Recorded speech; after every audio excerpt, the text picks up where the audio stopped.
Good afternoon, everyone. Your Excellency, ladies and gentlemen, entrepreneurs, great Lebanese diaspora, first and foremost, a blessed and Merry Christmas to every one of you.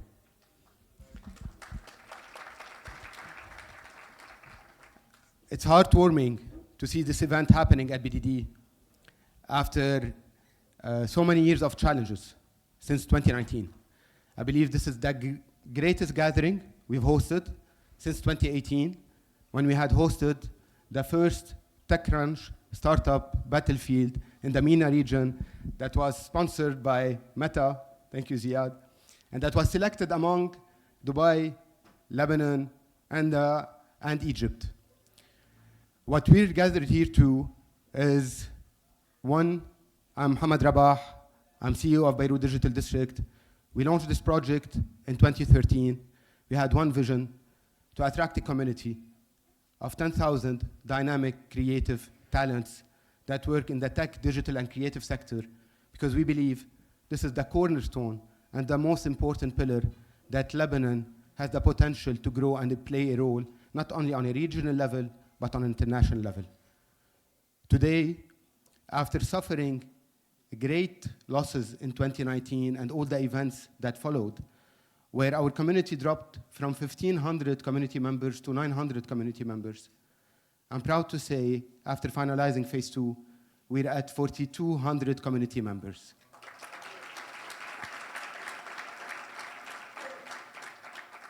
%80 of these community members serve regional, European, and US markets. Our estimates is that these companies generate no less than $300 million of turnover that is brought back to Lebanon. The employees, on average, get a compensation of almost $72 million per year that they spend in Lebanon. This is the real contributor to the GDP of Lebanon. And this is what we have as the Lebanese talent. Today, we're celebrating this. We're celebrating not only the people who stayed here, but the people and the Lebanese diaspora. That's a cornerstone to the success of Lebanon, that made it abroad, but also entrepreneurs who stayed in Lebanon and made it in Lebanon. And we're going to hear from their stories, and we're going to hear and learn to see how together we can shape the future. When we had the new government and after all the tragic events that happened last year, there was hope. I have to say it because you're sitting on a bracelet. We decided to launch something called Beirut Dares to Dream. And this goes under the umbrella of Beirut Dares to Dream. We need to keep dreaming, put this bracelet, dare to dream how to give back to Lebanon. And we need all together to see Lebanon as we dream of it.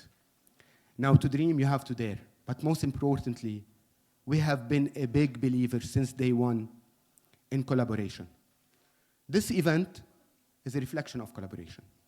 This event is happening with Endeavor, a partner that has been to BDD from the start of it, with Offshore, led by Tariq Abilama and Sama Bilama, Lebanese diaspora, who wants to connect Lebanese entrepreneurs and to let them share their stories of success to new generations of Lebanon.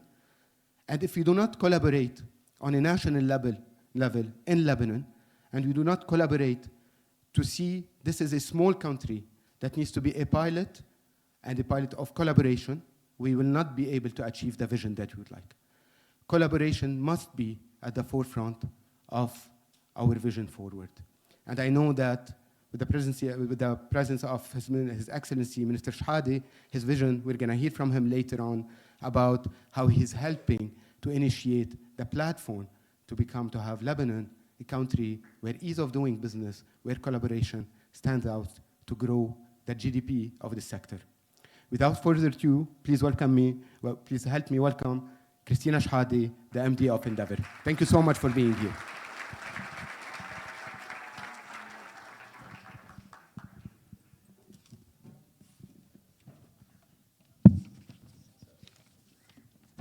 I need my notes. Hi, everyone, and welcome to Ignite. Merry Christmas.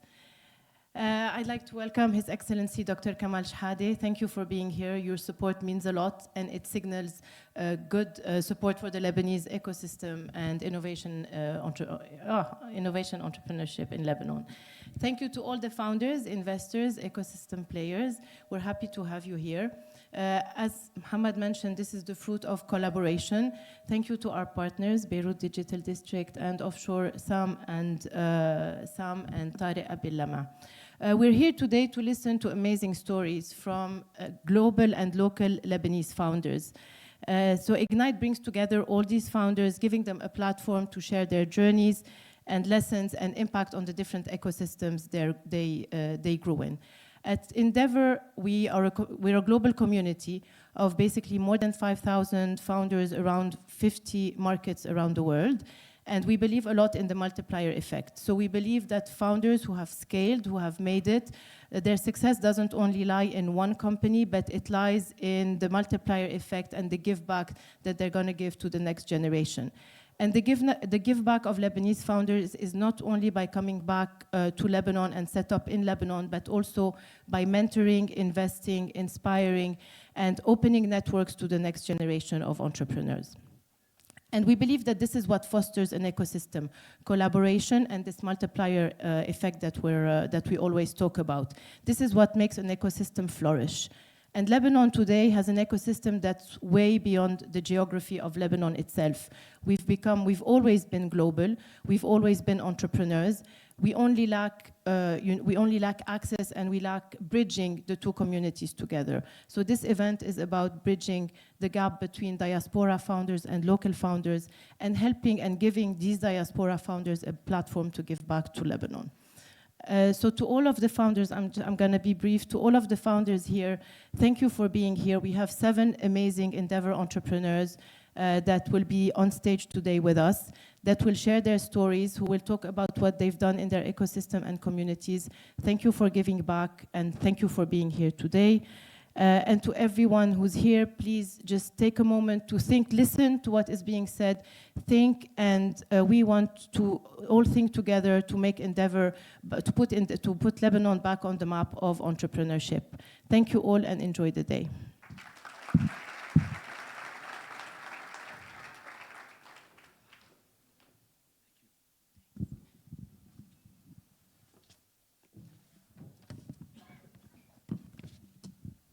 Thank you. Thank you all for being here. It's a pleasure. We didn't expect such a big turnout. And honestly, I can see a lot of faces I know. Some people I know outside thought that this was my yearly party. I'm sorry to disappoint, but this is a tech conference. So if you feel like going out, this is your moment. No, we've changed. We've changed, and in so many ways we've changed. And I realized this as well when the country changed, when His Excellency Dr. Kamal Shehadeh was talking so eloquently at a conference about all of the global transformations and innovations happening in the world. And this really inspired me. And I thought to myself, what if we brought in one roof, under one roof, the brightest Lebanese people to exchange ideas, to share opportunities, and to spark collaborations that go far beyond our borders. That's when my brother Sam and we thought of creating this offshore as a non-profit in order to unite this diaspora into one community. Because the truth is, Lebanese people are amazing entrepreneurs, and we can see this in the statistics. We have real case scenarios today with us on stage and also in the audience. And I personally think that Lebanese people are incredible entrepreneurs because we were raised basically to think that falling down and getting back up is not an issue. And we've done so many times. And I think we have a high tolerance to stress, and we also know how to navigate uncertainty. I think that this is also another great thing that makes us entrepreneurs. And when you combine all of that with an oversized ego, sometimes you get great successes, and sometimes not so much, but they're not here in the room tonight. But so far, all of these great stories have been independent. They've been fragmented stories, they've been siloed. our vision at Offshore is to create it all under one umbrella in order for all of us to go even further together. For our launch event, we couldn't think of anyone better to partner with the greatest onshore tech ecosystem. You know, we have with Mohammed Rabah and of course the whole team here from Kim Awad and others who have helped us, you know, to shape this. And, you know, thanks to you, a lot of great Lebanese tech companies have a home here, you know, that they go to and that they can support. Of course, we have also Endeavor with Christina Shadi, with Vera Wushar as well, and a whole team as well behind them. You know, they're the backbone of anyone building in the tech ecosystem. So together, we decided to create Ignite as a platform for all of us to get together and to share ideas and to go even further together. For us at Offshore, this is only the beginning. You know, we have here our website, Join Offshore. Our goal is to create a great community of Lebanese builders. So if this speaks to you, subscribe and apply to join us in order for us to unite all across the world, wherever we go and wherever we are. If I just wish one thing for you today, okay, one is to have fun, definitely have fun. Second of all, I would think, you know, try to listen to the great stories that, you know, the people on stage will tell us, and connect with great people in the audience and also on stage. And I hope that you leave with one idea, one encounter, or one insight that just changes the way you look at your next chapter. And I think that this would be a successful Ignite event for us. Thank you. Thank you all for being here. Seriously, I think that we have incredible speakers. Thank you so much for accepting to be with us. We have even incredible people in the audience. It's a pleasure to see so many great people. I hope you enjoyed the invite and you enjoyed Ignite.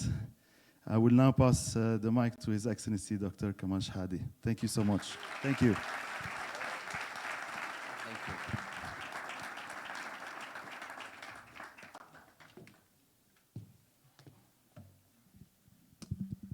Thank you, Tariq, and thank you, Christina and Muhammad, for hosting us. It is a pleasure to be here. And as is the tradition in any pitch event, I'm Kamal Shadi. I'm the Minister of State for Technology and AI.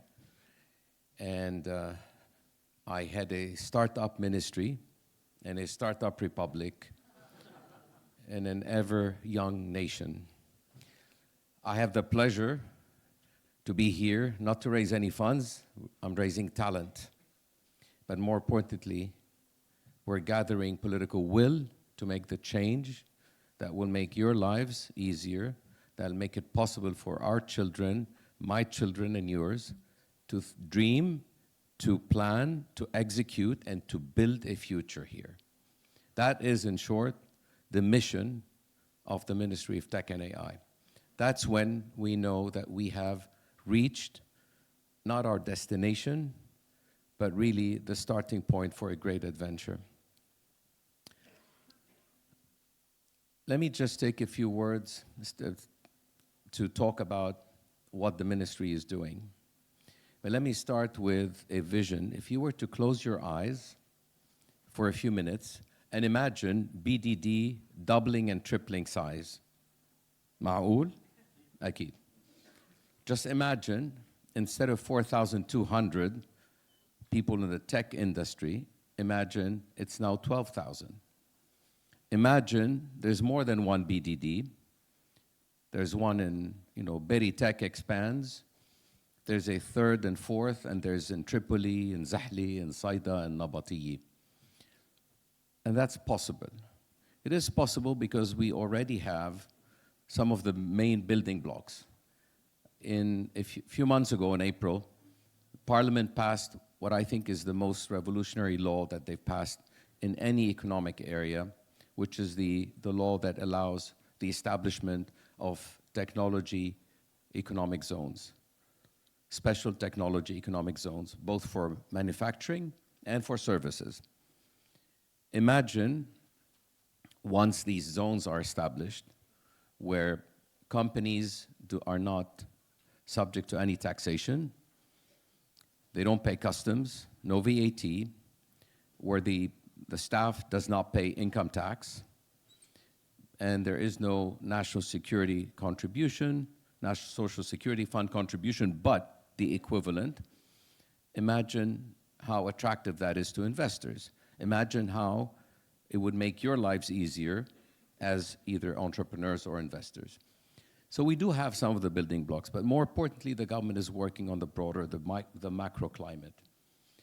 I cannot miss an opportunity to tell you how important it is that we succeed in establishing the rule of law, re-establishing the monopoly of the government, of the state, of the Lebanese armed forces on weapons all over the territory, and in beginning the restructuring of the financial sector. Those are three critical building blocks. Everything else we do will not deliver fruits unless we get these three things right. I'm aware of the difficulties, the challenges, but we have to look ahead, stay focused on what needs to be done. And that's the broader context. Now, as to the ministry, very simply, our task is to enable by creating the right legal and regulatory environment. We're aware that the laws of this country are not meant to support you. They're meant to hold you back. They were written for an age when whoever drafted laws imagined themselves as the guardian of some principle or whatever, that they had to control you. And so you today have a consequence of an over-regulated economy. But what makes it worse is that we have the myth of living in a liberal economy. Just think about how Parliament legislates to the minutest detail, to the point where legislation becomes contradictory. Within a week, Parliament can pass laws that are contradictory. So there's a lot of work to be done there. Our role here, focusing on the tech industry and the digital tech specifically, it is about putting in place the right laws that would create the right institutions, but also the regulations to make this environment much more hospitable for investments, but also make us as Lebanese a credible counterpart to Europeans, Americans, Asians, any other country we want to do business with. I keep coming back to this. Data privacy, for example, is not what it should be here. Our legislation does not allow that. Our legislation is going to be much tougher on data privacy to protect your privacy, hence to make you a more credible partner when you deal with a European or any foreign partner. We're working on a number of these pieces of legislation, the building blocks of a digital economy. Cybersecurity is another, but each one of them requires also building institutions. It's not enough to pass laws. We have to have the ability to implement them, to enforce these laws. Otherwise, حبر على ورق. And so there's a huge amount of work that will take years to bear fruits. But it started. It started with earnest, with focus, and we have our priorities, and I think they're the right priorities. If we're not, if we're missing anything, just bring it to our attention. The website is up. You can see whatever we're working on. And among the things we're doing is we're opening up our work for consultation, public consultation. So if you go to our website, click on search for public consultations, there are a number of things you can give your opinion on, including an AI framework for Lebanon. So there's a lot of work to do here in this space. But there's something else that we have to do. The second thing we're doing is to work on building the digital infrastructure that will link the different government departments and the ministries together. We can talk about offering better e-government and seamless services and so on, but it starts with, first, designing this digital infrastructure that enables transactions. Fortunately, the last time this was done, technology was much more complicated. Today, technology has made our lives much easier, and the cost of computing has gone down tremendously. All of these are advantages that we're going to have to capitalize on. So it starts with building this infrastructure and offering one service after another. Our biggest building block in this is the national digital ID and a unified digital payment system. So we're in the final process now of getting the approval from the government to launch this project. And we do have investors ready to come in, funded with foreign funding, which will bring in make a huge contribution in terms of building this digital infrastructure. Now, on top of this, every single ministry is working on developing their services. Most of these ministries are cooperating with the Ministry of Tech and AI, and we are working with them on developing these solutions. And so a number of these services will come on stream over the next few months. One of the most important projects, for example, is with the Ministry of Education, where to get over this scandal of having almost 15,000 university degrees issued fraudulently, which actually affected the credibility of all of our degrees, we're putting in place a system that is based on blockchain to confirm the authenticity of these university degrees. Initially, it's going to link the universities together within a few weeks. Probably by the end of January, we would have piloted it with 2 universities. Later on, it will be expanded to other universities. This is one example of many projects that we're working on. And we're working with the ministries that have the funds for it. And we're working with partners, as we are on the digital ID and the national digital infrastructure, with investors who will invest in developing this infrastructure, and the investor will get a revenue from that. The reason we're doing this, I'm not counting on any support from the government budget, Mafi budget. So what do? We're not going to just, sit there and complain about the financial situation in the country and so on. There is a way to do it. You do it as a public-private partnership. And if you do it as a public-private partnership, you ensure the continuity and the sustainability of the service. That is, I think, a very central principle that we're sticking to in every service that we develop. It's not the first time that we have an effort, and there's been an incredibly dynamic community here developing, and on the government side. We were one of the first countries to develop a fully kind of developed e-government strategy in 2000. In 2000, we were the first country to have a blueprint for the Beirut Emerging Technology Zone, BETS, which was going to be in Damour. That was before Dubai had Internet City and Media City. But we haven't had the follow-through. We haven't had the single-minded focus to get things done, get them across the line so that they're actually up and running, operating. So this is a marathon, and we have to stick to it, and we need to be thinking about how to do all of this in a way that is sustainable. And it's not sustainable if it does not have the ability to finance itself. This is a situation we're going to live with for the next 5 to 10 years. And fortunately, there's a workaround. And that workaround is to have it accomplished through a public-private partnership. We're also working on a third track which is about developing talent. We know the talent we have is amazing, but there's got to be more. We need to expand the opportunities. There are thousands and thousands of Lebanese with just a little bit of help. They could be earning maybe 5 or 10 times more than what they're earning today, because they will be contributing a much higher value. This is why even in this room here, we signed an agreement with Oracle, and we signed with Microsoft, Udacity. That's another big project funded by the UAE. So 20,000 seats for Udacity, 50,000 with Oracle. Microsoft, there's no cap, but we're targeting about 100,000 for 5 categories. Starts with special training for AI coders, moving on to AI for CEOs, how to think about AI in the digital transformation of their business. The third is AI for middle management. A fourth is for students, and that will also be accessible later on to a much bigger audience. And 5 is AI for public service, civil servants.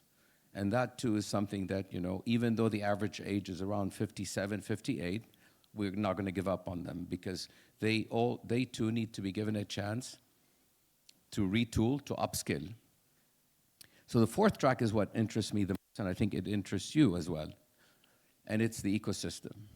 So you're all aware that we have an ecosystem that has not been favorable. In short, instead of $500 million that went into tech investment in about 7 years up until 2021, we've had no more than $10 million of investments go into the tech startups here. That's a huge discrepancy. It tells you something, that there's something wrong, and we know what it is. It's a financial collapse, the collapse of financial sector. How do you make up for that? Well, 2 or 3 things that need to be done. One is to restart an angel investor network. And we did launch a couple of weeks ago, a few weeks ago, almost now a month, we had a board constituted for the Lebanese Angel Investor Network. And it includes most of the VCs that operate in Lebanon. There will be an announcement soon, sometime in January. BNY have offered to be the engine that reviews bids and prepares for pitch events. And the idea is to raise about $5 million that will go into this fund, with contributions ranging from $25,000 a ticket for a member. It could go up to, you could contribute 2, 3, 4 tickets. The idea is to raise this money so that we can contribute or participate in investing in these tech startups. It's been 4 or 5 years, and there has been very little investment in early stage tech. So angel investing is one thing that has restarted.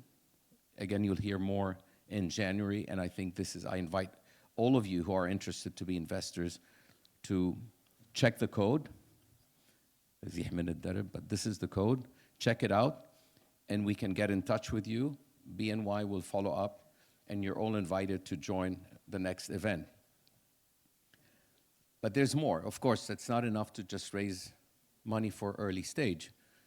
Another big challenge for us is to raise financing for, to go from early stage to Series A, B, and maybe even C. And the target is to raise about $200 million. Now, that is a much more difficult proposition. But we're not going to, stop at that. It is $200 million that is necessary because we want these companies to stay in Lebanon. If you don't provide the funding, they will pack up and go to Riyadh, Abu Dhabi, Dubai, wherever. And if that's what they want to do, more power to them. Perfectly understandable. We want these businesses to succeed wherever they are. We're still going to be very proud of them. We're still going to call them, Lebanese startups, even if they're based somewhere else. We Lebanese tend to appropriate anything that succeeds. But we would love to see them grow here, hire people in Lebanon. And part of this of this ecosystem development is another challenge. We've today been exporting talent. So today, this is the mercenary model, I call it, where many people, including myself, just at one point packed up and went for greener pastures. Many of you have done the same. This mercenary model is okay. But there's another model that we've seen here in BDD, which is the outsourcing model. Companies like CMA, CGM, companies like Murex, not quite in BDD, but not too far. They've turned Beirut into an outsourcing hub, servicing their business globally. And there are many others. Fadel, the IP tech company, and so on. All of these today are great businesses. They hire Lebanese.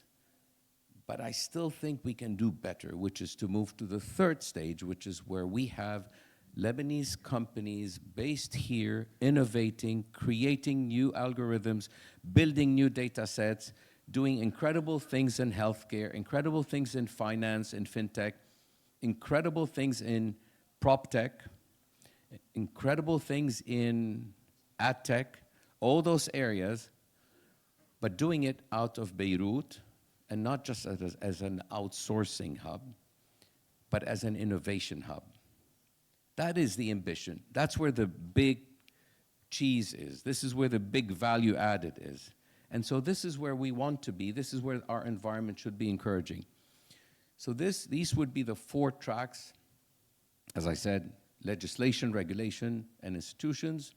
2, building a digital infrastructure for better services, government services. 3, talent. And 4, a better ecosystem.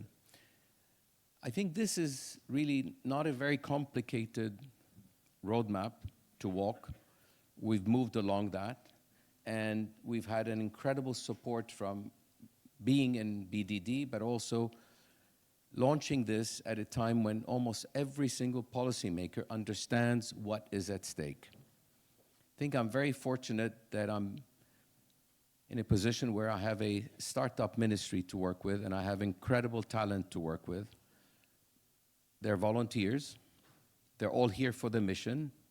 They're here because they believe, as I do, that the future of this country is being made here with our own efforts, your efforts, our efforts, and that this is the first opportunity we've had to do this as a country, as a nation, in more than 60 years. It's an opportunity we're not going to squander. We're not going to leave any effort, or we're not going to waste any effort, but it's something that we realize is a marathon. Having said that, I also invite you, as Muhammad did, to put your bracelet on and to join us and dare to dream that you will have a country that is not only something you're very proud of, but a country where you can build your business, a country that values when you innovate, that values your business and gives you every chance to succeed. Thank you.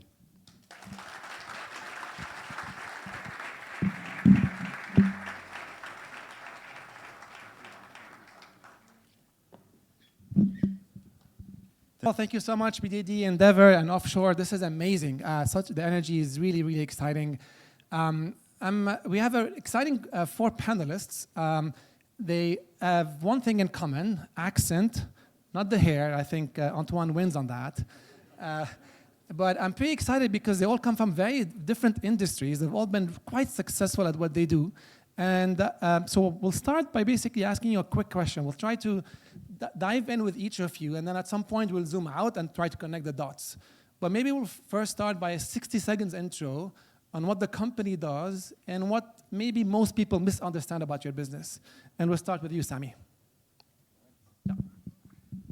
Thank you. Sorry. Thanks, Habib. Hello.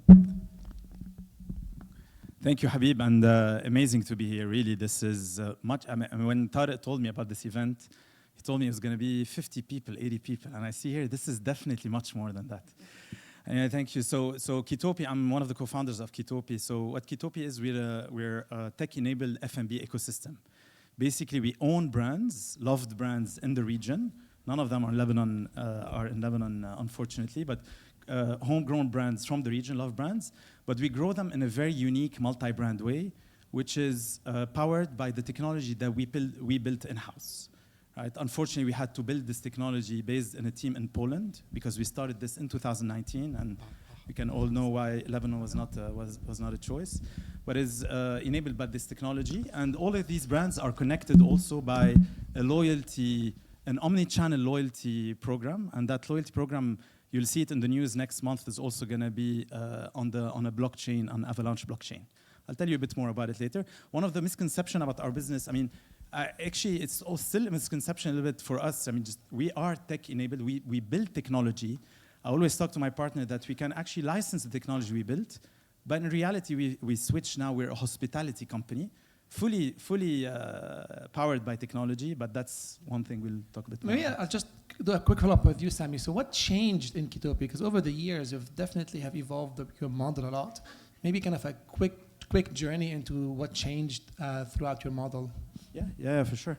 So when we launched Kitopia in 2018, it was a franchising model, right? I went out and got the best brands out there to franchise their business, while and building our technology to power this business, right? It is so our locations were all multi-brand locations that had multiple brands only on delivery, and we did that for 3 years. But at the end of 3 years, in 2021, we reached $100 million of revenue, and we realized that model specifically, the way we built it, the way we started, was not scalable. This is not a business that we could keep growing specifically profitably. I'm putting my CFO hat now on, right? So it is scalable, but scaling it profitably was not possible with that model. So the big shift, what we did at the time, we said, let me actually go and own the brands.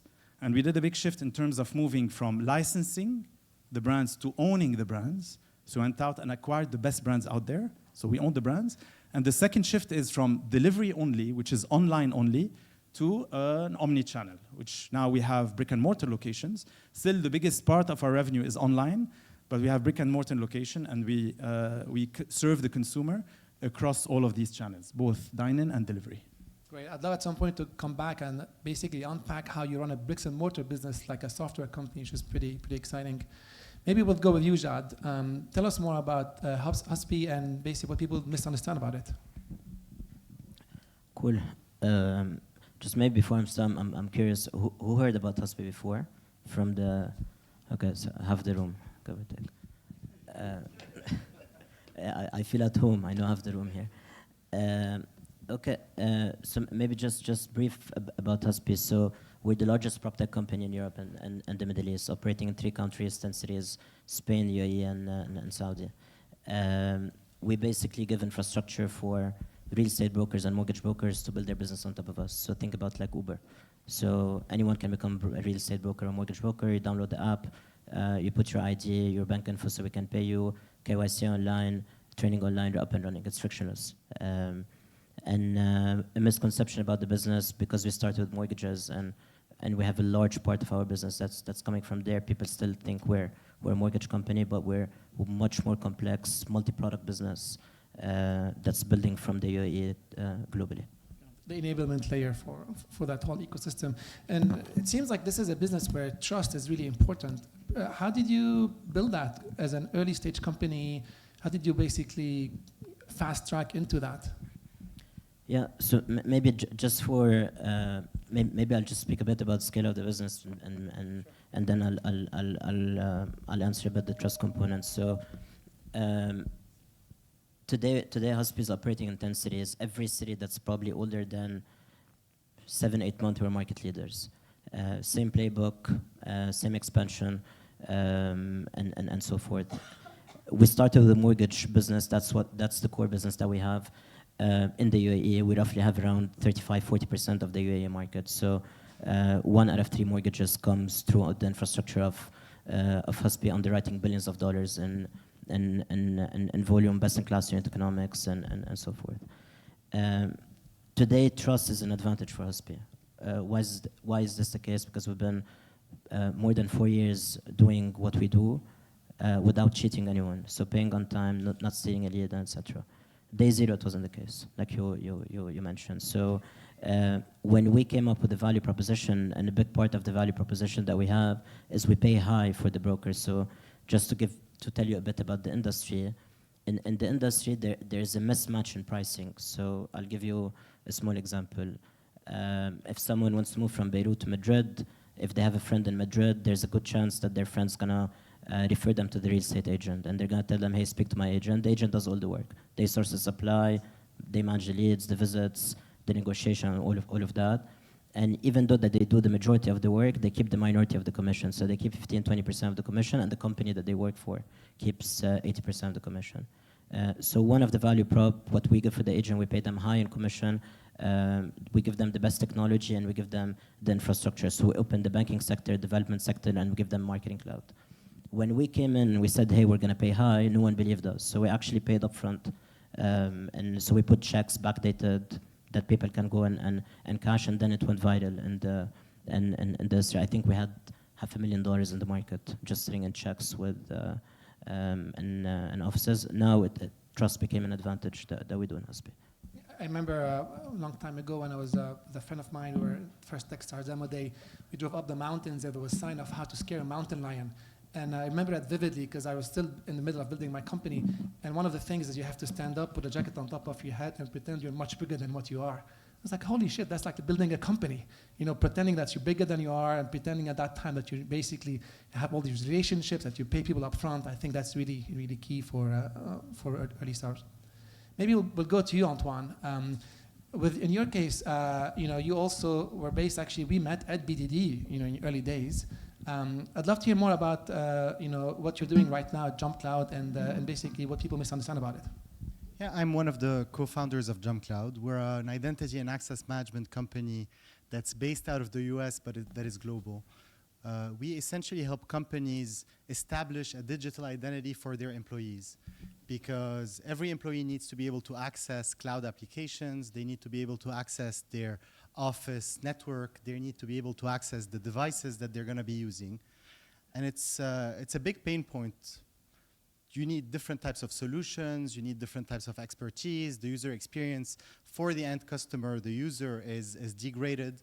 We bring all of that into a single platform and make it seamless. So you get a single digital identity as an employee, and that identity gives you access to any type of business resource that you need to be proficient. We're in 170 countries. We've helped 250,000 organizations, and we've raised a little bit under $500 million at a $2.5 billion valuation a couple of years ago. And your journey came through an acquisition. Can you talk more about that? Mikey built in Lebanon, deep tech, you know, early, kind of quite unique, and that story, and then moving into that. Talk about that journey for you. Yeah, so in the 2010s, my co-founder Priscilla and I were like, okay, there's a gap in the identity management market for consumers. Passwords are becoming a huge problem, and they're hard to manage, and the solutions out there were not ideal at the time. So we're like, okay, why don't we build a decentralized identity access management company out of Beirut in the 2010s? Sounded like a crazy project, but we took it one step at a time, built the technology, leaned a lot on our network in Lebanon, outside of Lebanon. We had an amazing group of early investors who are in the room today who really helped us materialize that vision. And we ended up becoming one of the leading players in that space, operating globally out of Lebanon. I think, remember, I forget where I saw that, you started kind of geeking out on cybersecurity in high school. So as someone who's trying to go into something that maybe there's not enough of an ecosystem around you, how do you go about that? I'm sure in the room there may be some people working in areas, you know, I know at some point Fadi Dow, who's going to come on the next panel, had built his own ecosystem around him. Curious about how you did that. You know, we did something really interesting at the time. A friend of mine or someone who had met sent me a list of all the VCs in the United States, about 500. And Abdallah Jabbour, I don't know if he's in the room, who was one of our early advisors, collaborated with us, and we created a very catchy email to send all of them. Our answer rate was about 50% from the top VCs in the world, and we ended up going on a worldwide tour, and that helped us develop the early network. The rest of it was a lot of, okay, let's look at what's happening online. Let's look on Reddit, let's look on Twitter. Let's try to connect with people, bridge the gaps, fill the gaps of what we don't know, try to figure out what's going to make things work, leaning very heavily on user experience, design, putting behind the technology, but the technology being really the foundation of what we were doing. And that's how, like, one thing led to the other, and we ended up where we ended up. Awesome, pure hustle.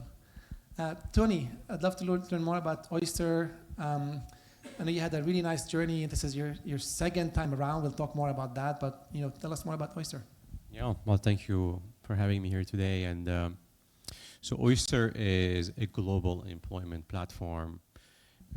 What we do is we make the planet Earth as one employment market for companies around the world. So if you're, say, a company in the UK, in London, and you want to hire an amazing talent in Beirut or anywhere else, like, you don't have to set up an office, open a legal entity, deal with payroll provider, benefit providers. We build a global employment software that enables you to employ anyone, anywhere. And Oyster started with not a business idea, started with an intention. How can we reverse brain drain? How can we hit inequality at the core of the issue? Because today, emerging economies remain emerging because around 50% of their top talent immigrate to the West, to these richer economies. And they send back home merely 5%. Remittance, which is the biggest portion of foreign direct investment, is only 5% of what these great talent, these immigrants, send back home. So we imagine a world where great talent can stay back in their communities, in their tribes, but have access to amazing job opportunities in the West. With this intention, Oyster started in December 2019. Since then, we've grown to tens of thousands of team members employed in 150 countries. We send hundreds of millions of foreign direct investment into emerging economies every year in the form of taxes and salaries. And yeah, we can't wait to close that opportunity gap. And this started from a pain point of yours.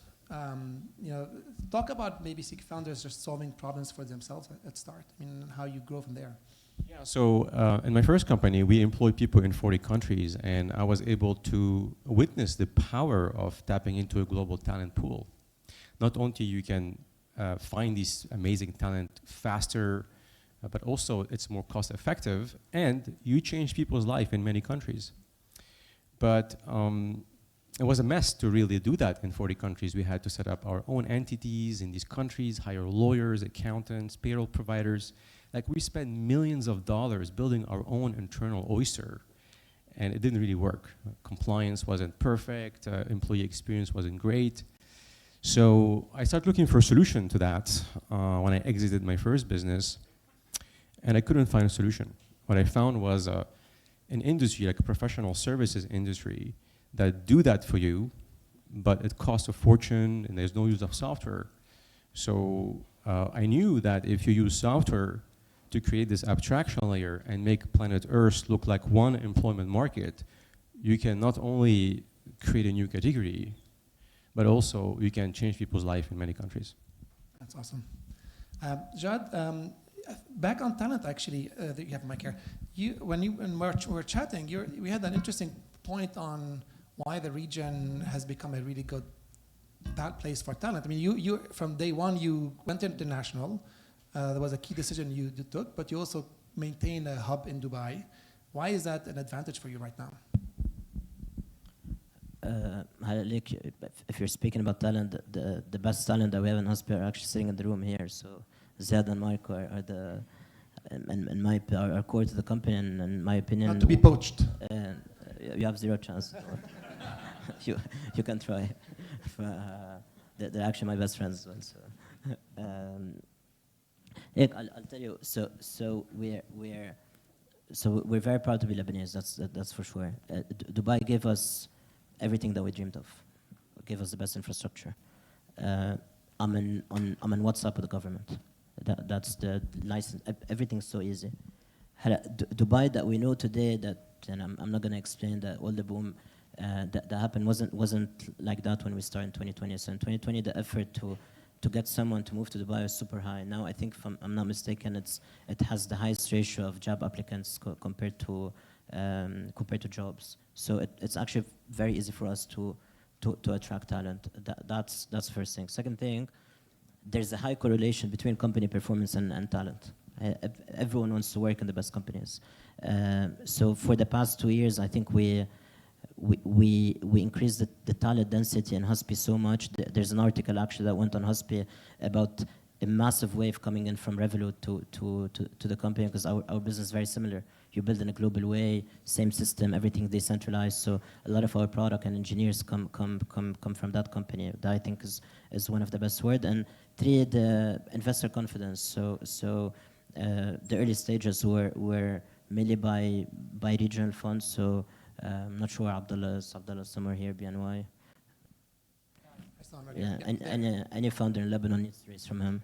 But Shahan too here. But later we raised from tier 1 funds. So we did 4 rounds of Sequoia. We got Founders Fund to invest the first time in the region.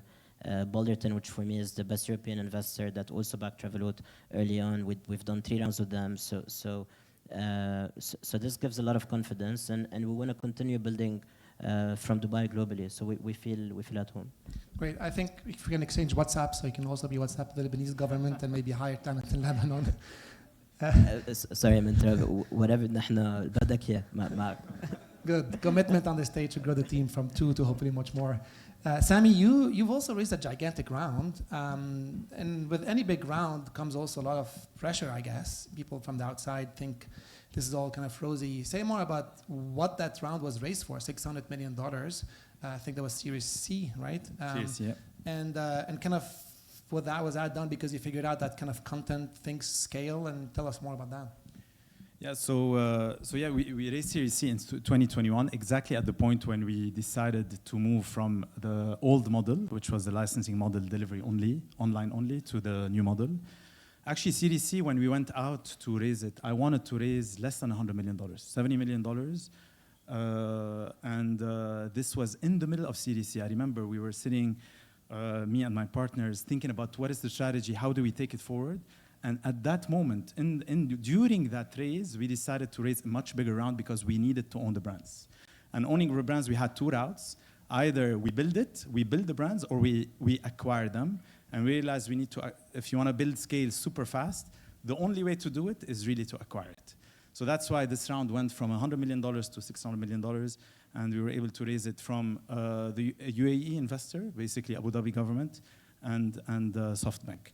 Having said that, we were also very lucky to be, as I was saying, in the UAE. We get a lot of support already from seed, Series A, Series B, from local and international investors, and that's what made it easy. Now, the $600 million, obviously, yes, it sounds. I mean, I always say this is not called success, right? Raising a round is not success. Yes, you celebrate it and you say, hey, but it comes with a lot of pressure, responsibility, but also it pushes you to make mistakes, right? It pushes you to make mistakes because you have the ammunition now to do a lot of things, to try a lot of things, to go and overhire and overdo and do 100 initiatives at the same time.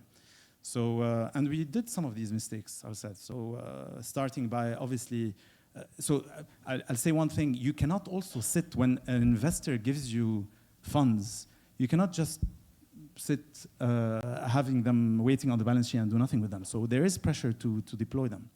So that's where we went and just acquired a lot of amazing brands, which is great, but it made us do decisions, let's say, on initiatives that we wanted to do on the tech front. We did a lot of things that today we stopped, right? But also on hiring. I looked at our team, in all honesty, last year, we looked at the team and looked at even all our functions. We became super fat because we had the means to do it, right? We overhired and what have you. And I'll say one word, since you're asking me here, about talent and Lebanon. I mean, also very proud to have a couple of Ketopians here in the room, Marwan and Paul. And and I'll tell you, being in Dubai, at the start, we said we wanted to have a company that is global. And talent in the company cannot be from one color. The 3 of us as co-founders are Lebanese, but so 2 of us and 1 Iraqi. But we wanted to make sure that it's not like only Lebanese, right? So we wanted and made sure that there's policies internally to say that for every role we need to have also non-Lebanese applicants, right? But fast forward a couple of years, 3 years, after having worked with all our talent, and we realized, honestly, guys, the talent that we have in our country is really, really unique. And the best performance and the best outcomes we had is when we had Lebanese people join us.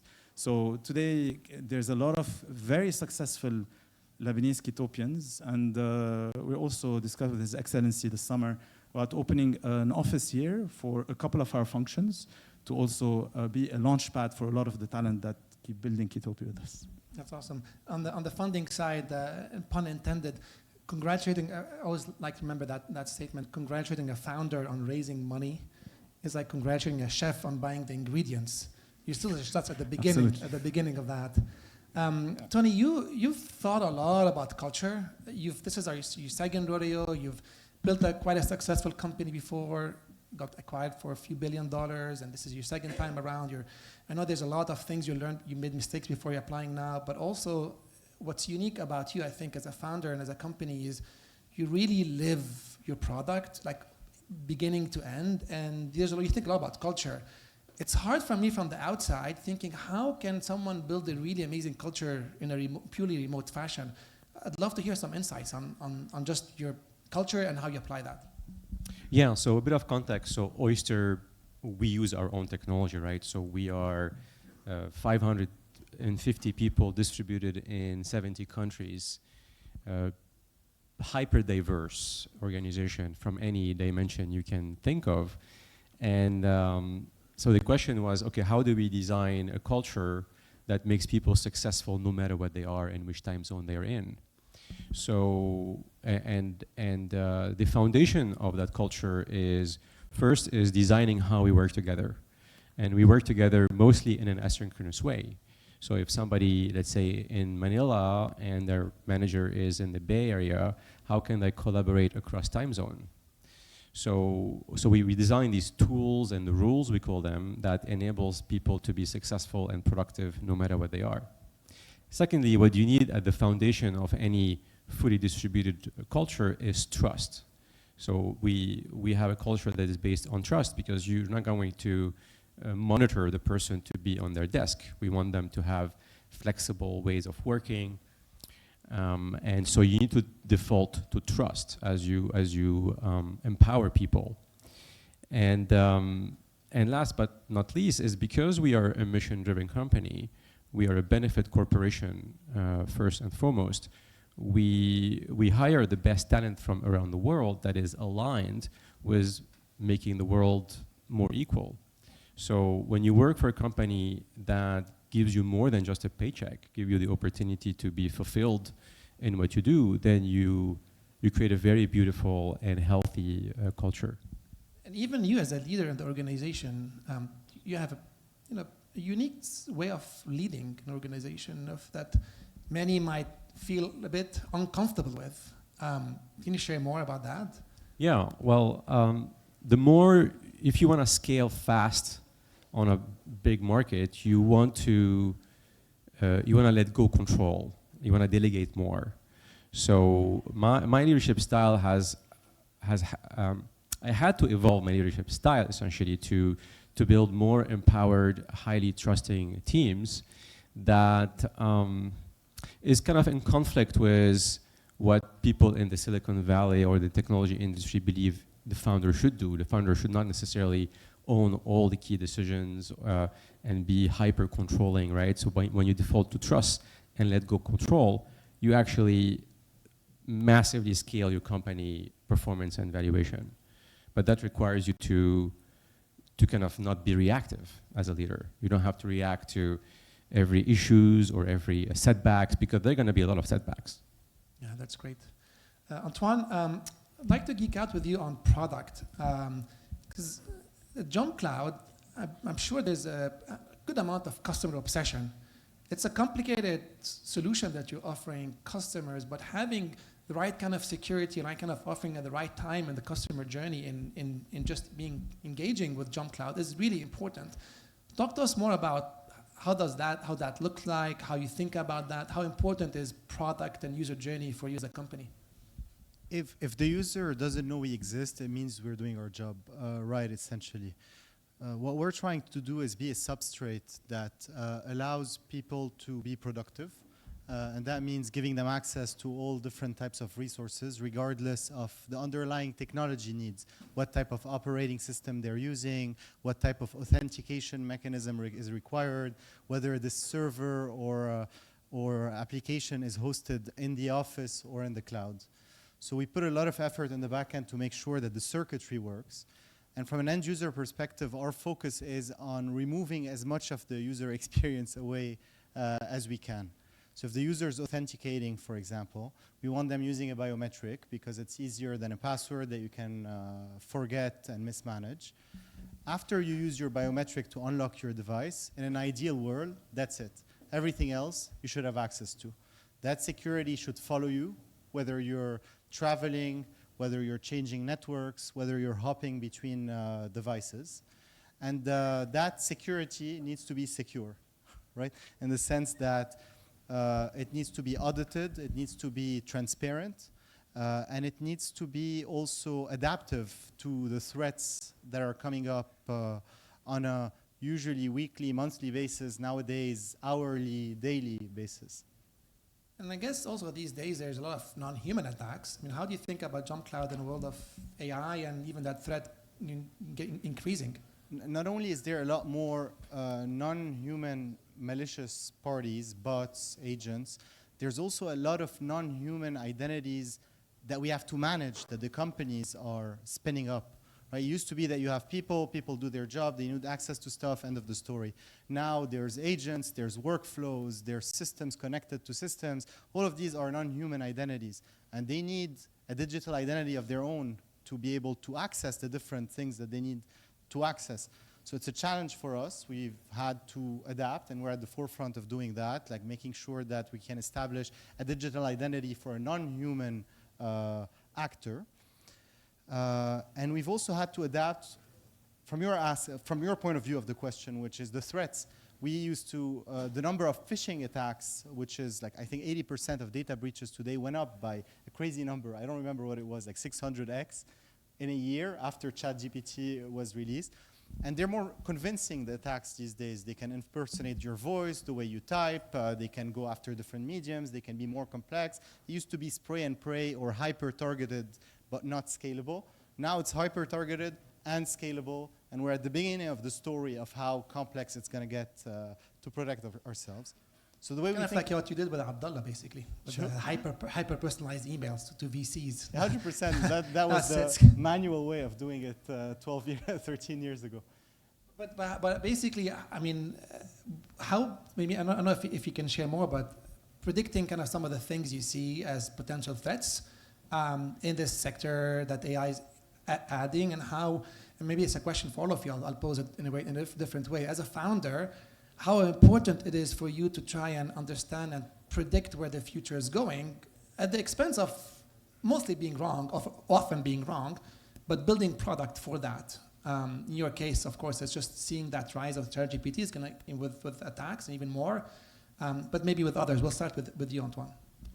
So, I mean, in our space, it's a simple problem that we're trying to solve. How can we keep people productive while keeping their data information secure? Right? If you go back to fundamentals, the highest volume of data breaches is because of humans. Humans, always. Malicious, forgetful, whatever you want it. But humans make mistakes, basically. So you want to try to minimize that attack surface. And you're always thinking about, okay, where's the threat landscape today to that piece? And what direction is it going in? And that's the guess part, right? But it's not always a guess in our space, because you start getting hints of what direction things are going in. And you're always building in a way that's trying to cover for new areas of threats. The second part of it is the software breaches, zero-day attacks. And there's AI trying to find software vulnerabilities. And now there's AI trying to mitigate software vulnerabilities. And it's a cat and mouse game, similar game to the one we used to play 5 years ago, just way faster paced and higher order. Cool. Anyone else want to take a crack of just as a founder predictions and how important it is to preempt that? Yeah, I'll just say a couple of things. One is we sleep well at night at Kitopi because of Jump Cloud, right? So thank you. No, so for us, AI, there's a lot of application of AI, and the way we think about it is, and first of all, from a support function perspective, automation and using AI, leveraging AI to become much more streamlined. But even more importantly, when it comes to the consumer-facing product, whether it's the marketing automation tool that today we're deploying that allows us to do the best if you want to get the best ROI from all our marketing spend, to as simple as the stylist and the photographer that takes photos of your food. You don't really need that today, and you can automate a lot of this. So for us, AI is more of a big enabler for the business rather than also a risk factor. Same question? Yeah, I mean, you can answer on the AI side, or it goes also just be on predictions. I think I'm more interested in, as a founder, and I think in your case, the question, one of the things could be on just geopolitics trend and where next markets you want to invest in, but it could also be on technology.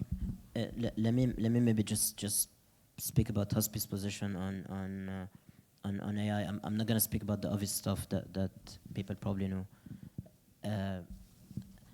If you actually want to build something proprietary in AI, you need a shit ton of data. That's the foundation of every sector. So you need to go very specific and all of that.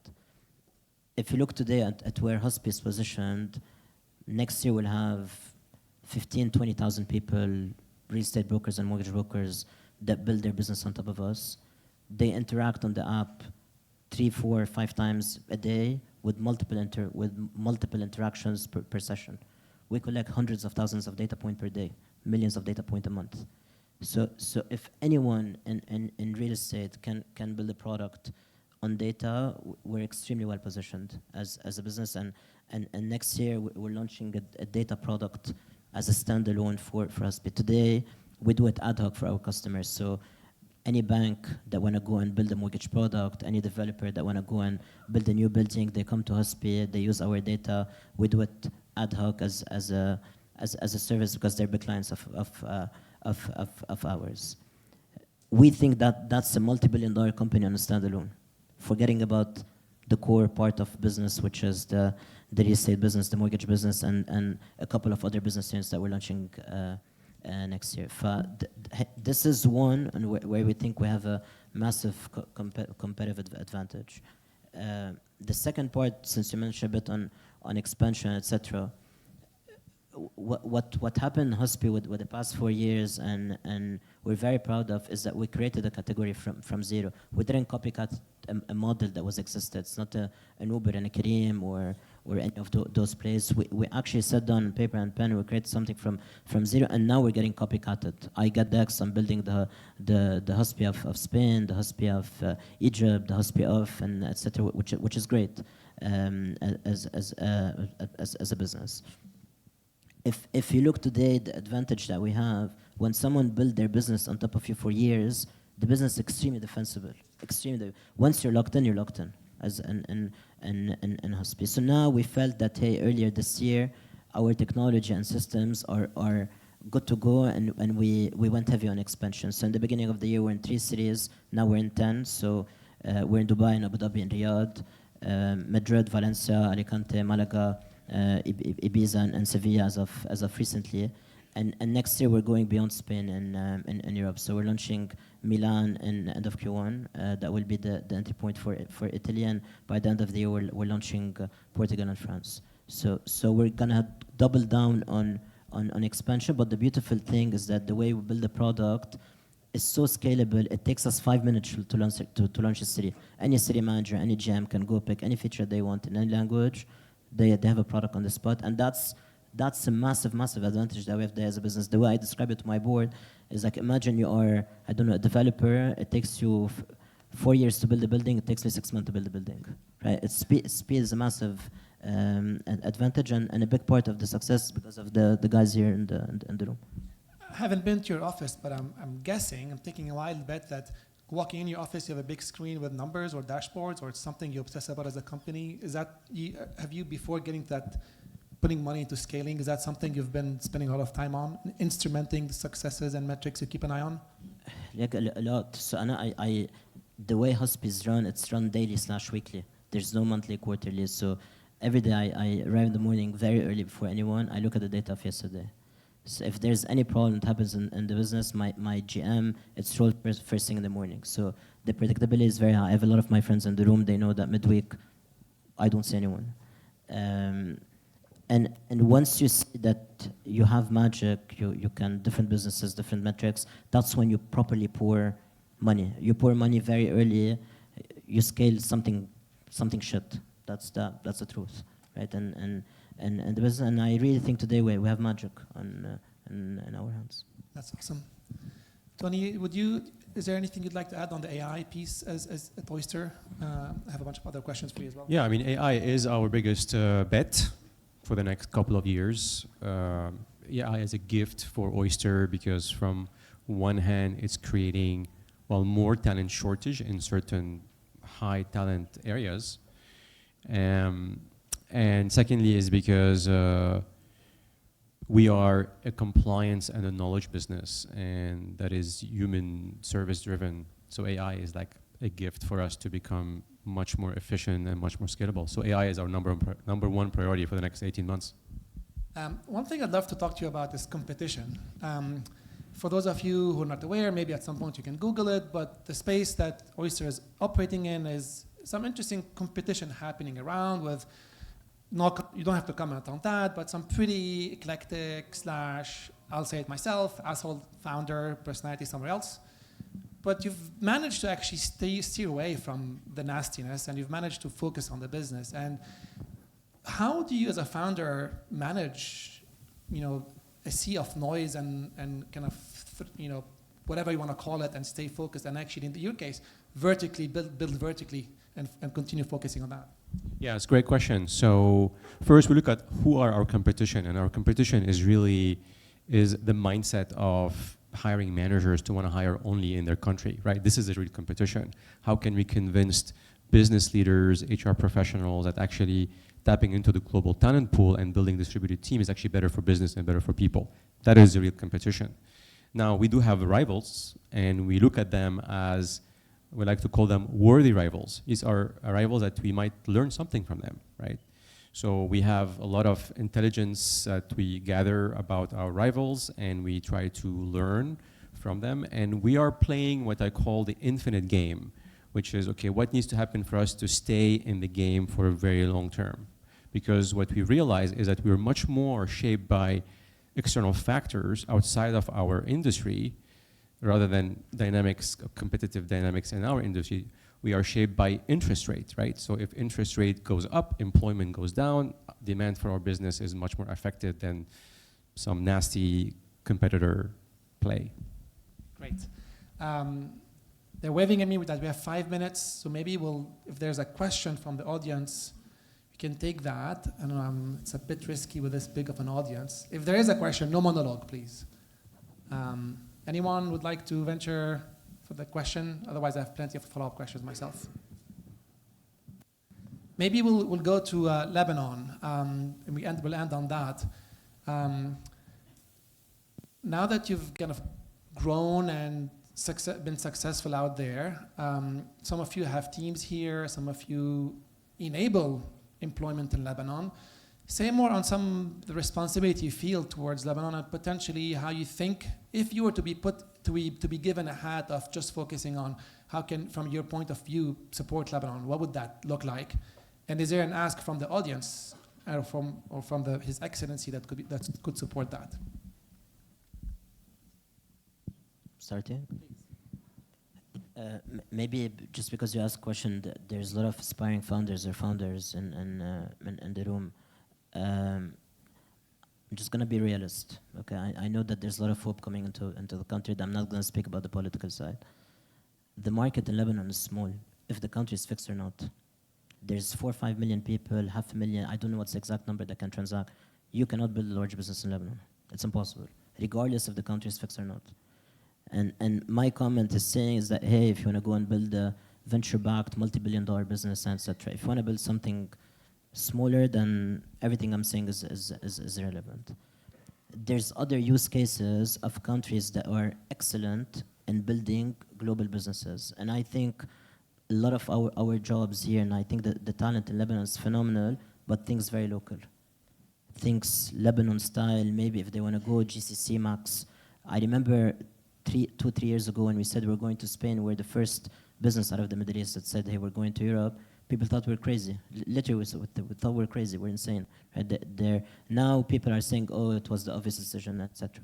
You have to take risk. If you don't take the risk, then you're just gonna be an SME at the end of the day. And I think it's the job of people like Abdullah, like BNY, like I'm not sure the other funds here in Lebanon, to back these companies to go global. And when I say go global, you can go build for the US, but I think there's a lot of opportunities also built for that are for Europe. And if you manage to assemble in those markets a high quality team, intense, super smart, you have an advantage that you can play with. But my message, especially for a lot of funders, regardless if the country is fixed or not, you cannot build a large business in Lebanon. You have to scale abroad. I think the next panel might prove you wrong in a good way, but I think it's only small cases. We need to scale that. And I'd like someone to also talk about how they've took advantage of their networks as a Lebanese. I mean, particularly probably Mr. Consultant, with probably hiring a bunch of consultants in the company as well. You probably leverage that a lot. Did you have to mention that? It's like all this. Not an insult. No, I just want to add to just one thing with, so while I agree with what Jad is saying, Lebanon is a small market, but obviously there's a lot of businesses that can be, and like you did, and you opened a lot of markets, a lot of businesses that will actually benefit from their technology being built in Lebanon for the world, right? And Lebanon can be a small market of fewer markets, and you have multiple markets out there, right? So it can be a small testing ground. The one thing I'll say about the country here is when you wanna start a company, one thing that I found very useful for us, and I see it all the successes across companies that are really made it out there, are when they're really solving a problem which is category defining, right? It's a category defining theme, a category defining problem, which is a trend in the world that you can start. You can start it in a small market like Lebanon.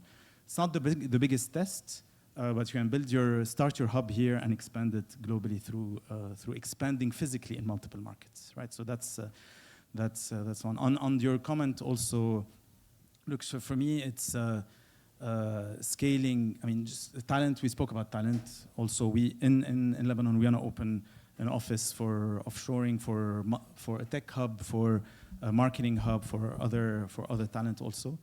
But maybe I'll say one word about the consulting journey and what have you. So, like many of you, I came from a family of entrepreneurs, and I always had an entrepreneurial itch. But at the time when I was launching my career, the whole consulting trend was out there, and so after my MBA, I actually wanted to build a company. We started building a company with a friend of mine, and then I got an offer from McKinsey, spent 10 years there. But what was useful for me, and as soon as I made APO partner, that I started investing and looking for opportunities. And I started looking at opportunities out there, being in the ecosystem, investing in companies, until I was lucky enough for me and my co-founder, the CEO, we were gonna invest in a restaurant brand and realize it's very inefficient to scale restaurant brands, right? And this is where we said, let's build Kitopi on the back of figuring out that delivery was increasing, restaurant brand is very difficult to scale, and we said, let's figure out a business, a platform that enables food to scale very fast. And this was a global trend, a global problem that we started in Dubai. We would have loved to build the technology in Lebanon. We couldn't. We went to Poland. But yeah, that's Awesome. One area I believe is important for the government and the business community to focus on is to answer the question, what needs to happen for Lebanese young, amazing talent to dream of staying in Lebanon and not leaving Lebanon? I think that is the key threshold where we will get to a point where we can build a hopeful future for our children.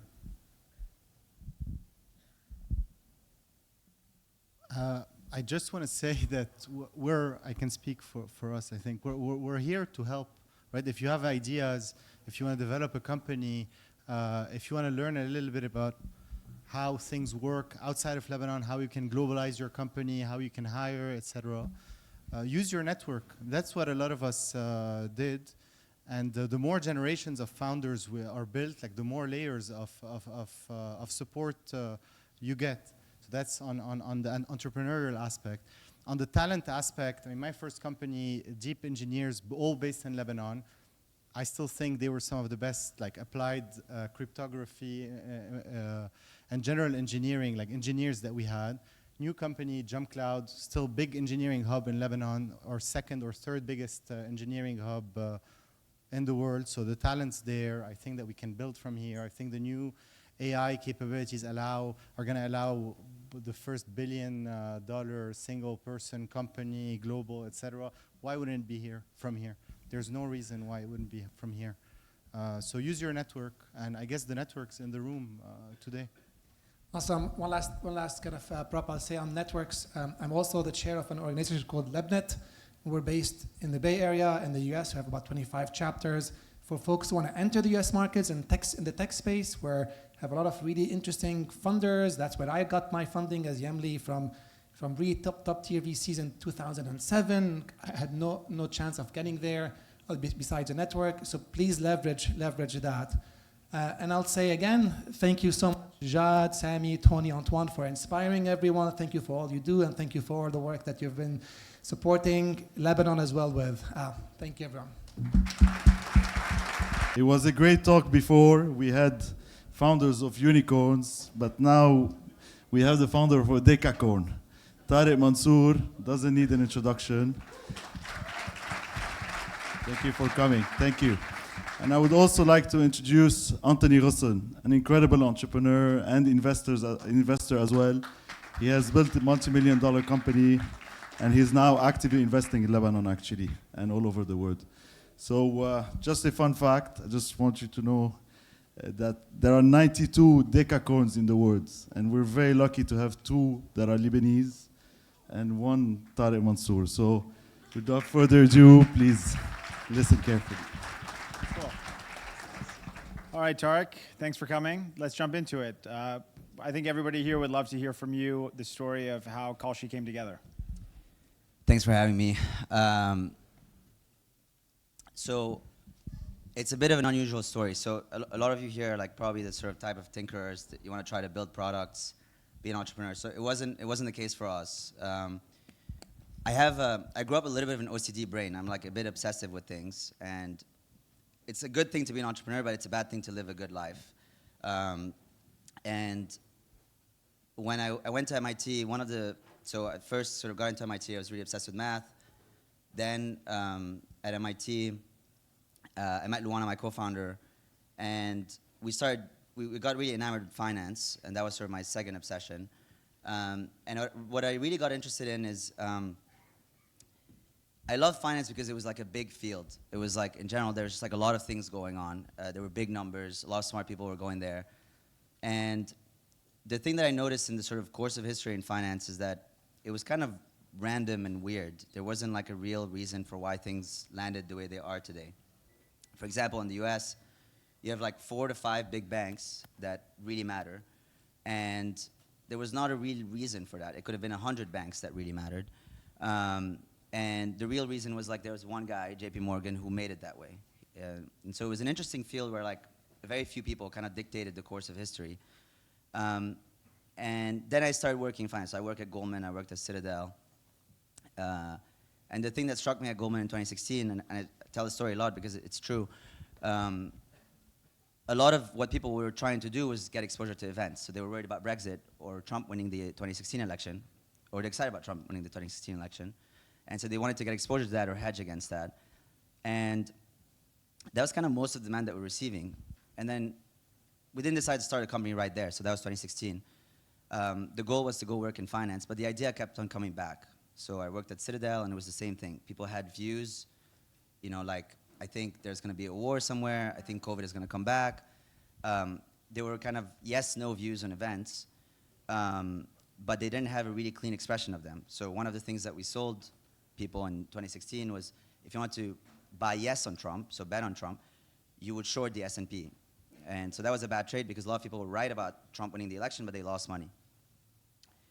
And so then the idea of, okay, you have a stock market, you have a financial market for pricing companies, you have financial markets for pricing commodities, like the Lebanese pound, USD, or anything, currencies, I guess currencies and commodities, and then rates. What if you build a financial market, but what you're pricing is questions about the future? So people are buying and selling shares of the future. So will Brexit happen? Will Trump win an election? Will it rain tomorrow? And it was really exciting because if you could build that financial market, we didn't know if we could build it, but if you could build it, it could be the largest financial market on the planet. It could be the largest of them all because the largest number of people will care. Many of you probably don't know what IBM's quarterly earnings are every quarter, but all of you know that Trump is a cool guy and he won the last election. And I think the second thing is it would be a very useful thing because if you believe in free markets and capitalism, what free markets do, they're a very efficient way to price something. They're a very efficient way to discover truth about something. And in our case, you'd be pricing the future. And so that felt like a very valuable, useful thing to build because if you could get a little bit smarter about what the future holds, we can make better decisions over time, we can manage risks better, and we can allocate resources better. So that was a very valuable thing to build. And so we embarked on that journey, a very long one. Obviously, there's no shortage of uncertainty in Lebanon. So I'm kind of curious to hear more about how your experience growing up here affected or shaped your entrepreneurial journey. I think about this a lot. I mean, I'm not sure is the honest answer. I think there's pros and cons. I think the cons are kind of obvious. I don't think we're as exposed. You know, that's the unfortunate reality. Like, I grew up without as much exposure as like a lot of my peers. You know, it's interesting. Like, if you look, I mean, Tara just mentioned, like, if you look out of those 92 decacorns, the percentage of those that came from the same school in the US is insane. They're kind of all friends and it's the same crew. You know, if you look at the presidents in the United States, like Trump, Bill Clinton, the Obamas, Hillary, they all kind of grew up in the same town. They all knew each other. So access matters, network matters, exposure matters a lot. And I don't think we have enough of it in Lebanon. This is great, honestly. This is amazing. On the flip side is, and I genuinely believe this, like the reality of starting a company, and this is true till now, like it is true till right now. Kalshi is a very large company now, but this still holds true. You basically wake up every day and you get punched. That's how it works. Like, it is not a nice life to be an entrepreneur. You know, don't do it for the glamour because it is not glamorous. It's actually a pretty miserable life. Like, you get punched every single day, and we're pretty good at getting punched in here, in this country. So maybe we're lucky in that regards. Well, that's a great, actually, segue into the next question, which is about how you've, you know, as long as I've known you, you've had this resolute conviction in the value proposition of a futures marketplace, basically what became Kalshi. And up until very recently, that didn't exist, right? There was regulatory issues and so on and so forth. So tell us about what got you through that period of uncertainty and what gave you that conviction to push through. I think we never really did it for the success or the money. Like, it really is I mean, we still aren't. It's very, very hard to get to a very large asymmetric outcome and stay convicted through it the whole time. If you're doing it to be successful, or I mean, there's way more. I mean, there were times at Kalshi where honestly, I can't even remember. But like, maybe over the course of 6-7 years, the company was actually going to die, maybe like 25 times, like legitimately going to die. And we don't have enough time now for me to recount all of them, but like.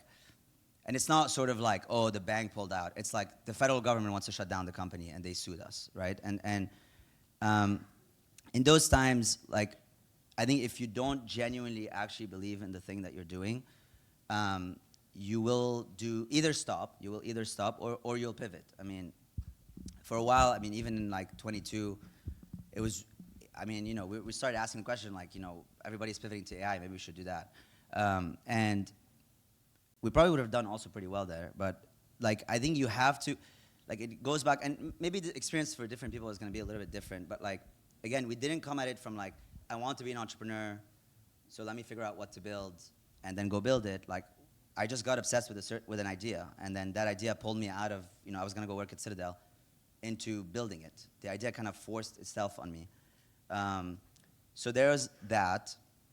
I'm lucky in the fact, in the sense that my co-founder Luana is literally one of the most stubborn people on the planet. Like, there's no one like her, and her conviction was unwavering throughout. Like, I had doubt, I always did, but she is pretty incredible in that regard. And then the last thing is like, we never really had a plan B. Like there was never sort of, we never had a strategy doc where it's like, if this thing doesn't work out, what are we gonna do as like an escape hatch? And I think there's some like wisdom in that. I think like if your back's against the wall for a long period of time, you start doing crazy things. Like you can start doing crazy things, like, and then you win. And so, yeah, we're lucky. What's a crazy thing? Suing the government. That's one. That is a crazy thing. Like it's a bad idea. Don't do it. Like do not do it. We're lucky that we won, but you know I could be standing in a very different, in front of a very different type of crowd right now if we lost. Like jail people. we got it. All right, and now Kalshi, from what I understand, is the fastest growing company in the world outside of AI. Can you give people a sense of the scale of the business? So we're doing, I was looking at the number before coming. So we're doing 80 billions of transactions a year now. And it's growing like 15% week over week. So you can like project that. I think only Anthropic is growing faster right now. And we have tens of millions of customers. And we've had this kind of like dual strategy where we have Kalshi.com, so we have the Kalshi brand that's been pretty large in the US. Now we're starting to do international expansion, but we also have partnered with all the major brokerages. So like the places where people hold their money in the US and now also internationally. So like Robinhood and Schwab and all these places to put the market basically in front of where people kind of interface with their money. And that has really accelerated the growth this year. Yeah, 2026 will be exciting. We'll see. Well, 2025 was insane for you, I imagine. Yeah. A crazy year. I don't know if 2026 will be the same. I hope so. I hope so too. Well, so one of the I think that the success of prediction market, obviously Kalshi has posed all sorts of interesting questions about like what is financial, what is news. We're starting to see major websites and news organizations leverage data from Kalshi to give readers insights about what's likely or not likely to happen in the future. Can you talk a bit about like, do you see this as still see this as a financial company? To what degree is this becoming a news company? I think it's a new layer. So like I think we're building an ecosystem. I think that, and we're seeing this happen over and over, or increasingly more. And I think the beauty of this asset class is it really, the reason why it's growing and the reason why it's interesting is it ties to everyday things. Like it ties to the news. It's like you can open the New York Times or Twitter or Fox and read or listen or watch something, and then you probably have a way to kind of trade on it or get exposure to it. And if you don't want to trade, you have a way now to get informed about what the truth is. Like, will TikTok get banned, or, are the Epstein files going to get released or something? Like if you go on CNN or Fox today, you get entirely different answers. CNN is going to give you the Democrats' answers. Fox is going to give you the Republicans' answers. And the world is getting increasingly more, I would say, like polarized. Like there's not a lot of high quality sources of information anymore. And prediction markets are sort of an antidote. They kind of work. And so we're seeing this trend where the number of users are trading is growing, but the thing that's growing even faster is people are using it as a way to get informed. And I think that's gonna accelerate. Like we haven't invested enough in that yet. And that's why we did some of the partnerships with CNN and CNBC. Fox is coming. But yeah, I think prediction markets could, I don't know if replace the news is the right word, but like I think they'll complement the news. And in some ways, they're going to get the news to get better. Because now people cannot go out and say things about the future without much basis. Like I think you have to be a little bit more careful. And people don't really trust the news anymore. They trust prediction markets more. So that's an avenue of growth that I'm really excited about. Well, I mean, how do because you've obviously integrated these large news organizations and they're watching this innovation. How are they thinking about it? At first, they hated it. So last year, and I talk, like if you open CNN about, Kalshi or prediction markets, it's like it's the worst thing ever, right? This thing is ruining democracy. It's the worst thing ever. But the reality is now they're coming to terms with the fact that people trust it more because it works better. And you have this real sense of anxiety from these large news organizations. Like, are we gonna get left behind? We don't wanna be left behind. And I think that helps. Like, I think selling into these large orgs doesn't really happen from in some ways they don't really get sold products, they buy products. Like you cannot just show up to large organizations, and anyone here that does enterprise sales or like, deals with large organizations, like they sort of decide when they want to adopt a product and then they take it. You don't get to choose the timing for them. And I think the timing is right. Like I think you can feel like a real fear in these organizations that they might get left behind and they want to catch up. And I think prediction markets are one of the kind of main ways to kind of leap into the future. So you just closed a round where you raised $1 billion at $11 billion valuation. Congratulations. Thank you. Tell us about what your plans are for next year as it relates to that. Spend the money first. How do you even break that down? I don't know, we're figuring that out. But no, I think there's like a few things. I think we're going to do more. So I think scaling the brand even further. So we've scaled it, I think, meaningfully in the US. I think now it's international expansion. And I think it's kind of like a blessing and a curse. Like the curse is that we're getting a lot more competition now. Pretty much everyone and their mothers is trying to compete. It's a bit like AI. But the blessing is that means that we're in a massive market. That means that we're onto something potentially much larger than we even thought in the beginning. And so it's really time to press the pedal and accelerate on the brand investments. I think we have a lot of brokers to service. So like the Schwabs and Robinhood, but think, what are the main brokers and main sort of banks in every single region? So yeah, brand and marketing, I think brokerages, and then we're gonna get into a number of other products. So now we have enough scale and enough brand where we can get into traditional financial markets. So we can get into crypto, like Binance's model. We can get into the NASDAQ and New York Stock Exchange's business models. We can basically start eating into everybody. And it's a little bit like the news. I think there's a lot of legacy companies that are worth $100, $200 billion, and we can start eating into their margins, which we're pretty excited about. One of the things that's really interesting, if you think about it narrowly as a financial company, is that it seems to have kind of expanded beyond that. It's like a cultural phenomenon as well. I mean, obviously, I don't know if you guys watch South Park, but there was a Tarek character on South Park. You want to speak to what that experience was like for you?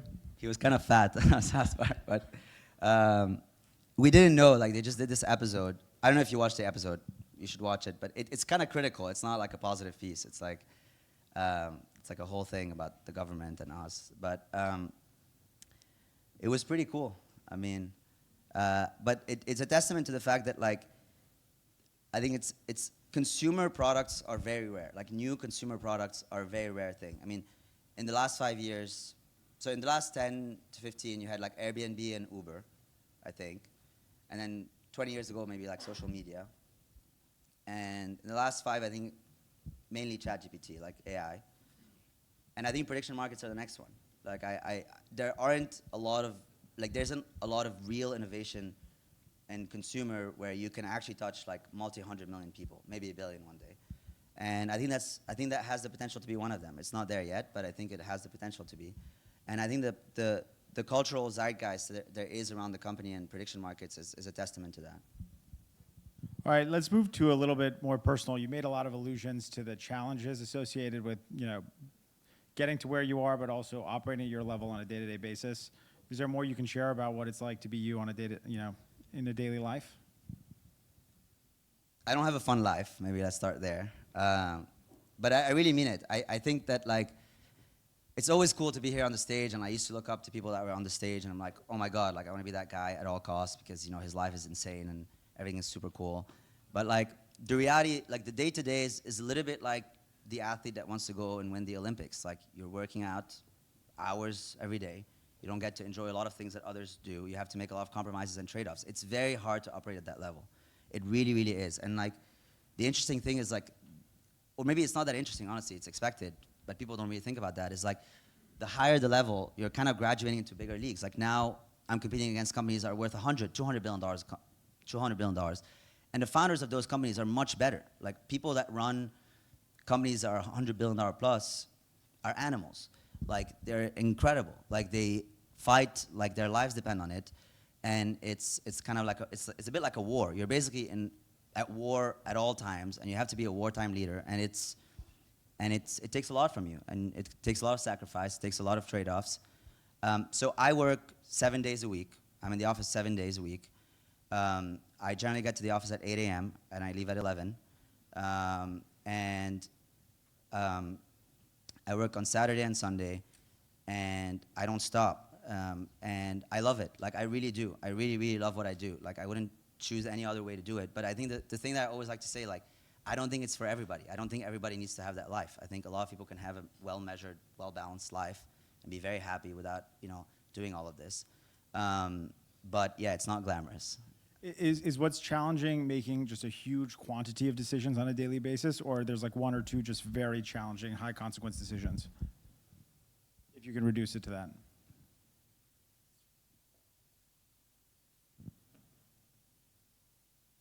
That's a good question. I think that it's more the latter. So I think making a few very highly consequential decisions, but you have to be right. And being wrong, yes, it's kind of bad. But the other thing that is, the thing that came to mind in our market, actually, a lot of these big markets, so the way that big, large markets open up is either they existed there for a long time and there's some new technology that changes the market, and then you can, like AI now in a lot of legacy markets, and so you can use that technology to get in. Or you open something entirely new, like completely just net new, and you have to figure out like what the fuck is happening, and no one really knows. Ours is the latter, so it's a completely new market. We opened it, and now we have to figure out how it evolves. The difficulty in this sort of market is that everything is dynamic. So like every 2 weeks, you have a lot of like material new information. You have a lot information that should probably change your decisions. And so building a company that can absorb that is hard, because you can sort of show up every 2 weeks with a new strategy. And so you have to figure out how to kind of balance out having a strategy but being dynamic enough to shift. And it's hard, it's non-trivial. So I would say the trade-off that we chose, it's also similar actually to Kareem from Ramp, is that we intake a little bit more chaos organizationally. So we're a little bit more chaotic. The company is chaotic on the inside, but that enables us to move fast, to adapt pretty fast. You mentioned Kareem. I'm curious, like, who do you go to get advice? Obviously, it's such a unique dynamic that you're in. It depends. There's like a lot of different people. My favorite is Alfred Lin from Sequoia. So he's been with us from the start. He's invested in Airbnb and DoorDash in the early days. So he's been the main board member there. I think he's the best at marketplaces, and he's seen things get to really meaningful scale. He's the best, yeah. I got one last question for you, and then I think we'll open it to the audience for a quick question. So of all the advice you've gotten in all these different situations you've been in, is there some advice that's really stuck with you and that shapes your decision-making, like, across contexts? The one I like the most is basically like authority figures or successful entrepreneurs, politicians, like no one is really that unique or special, and I really believe in that. Like, I'm not that special, I'm not that unique. I just worked my ass off for 25 years to get to where I am. And I'm still figuring it out. Like, I think that really stuck with me over time. And it's true, I think, for presidents, I think it's true for really anybody. Like, we're all figuring it out. Like, no one has it figured out. Like, I'm stressed the same way that you guys are about 2026 and what I'm gonna do. And it really stuck with me because, like, it's this idea that, like, authority figures or people that made it or the people that, like, seem far distant sort of are still figuring it out like everybody else. Most of us don't really know what the fuck we're doing. And, I think there's, like, a lot of wisdom in that. It's true. Like, life is very complicated, very difficult. Building a company is incredibly complicated, and no one has a solution. Like, no one wakes up, or no one is born with this sort of set of solutions. I definitely am not. But yeah, excited for the questions. Cool. Any questions from the audience? I guess over there. Hi. Hello. Hi. Raida Dao. You mentioned scaling geographically. And obviously after the US, I don't think Middle East will come directly after. Do you think by the time you want to scale to this region, you're going to be acquiring companies who might have done this, or you would go like directly into new customer acquisition? We think about this a lot. I'm not sure. I mean, it depends on the countries. There are countries where, like, there are high quality, like, I mean, okay. So if you're entering a new country, you have to think about a few things. Like, one, you have to think about, like, how different is the adoption,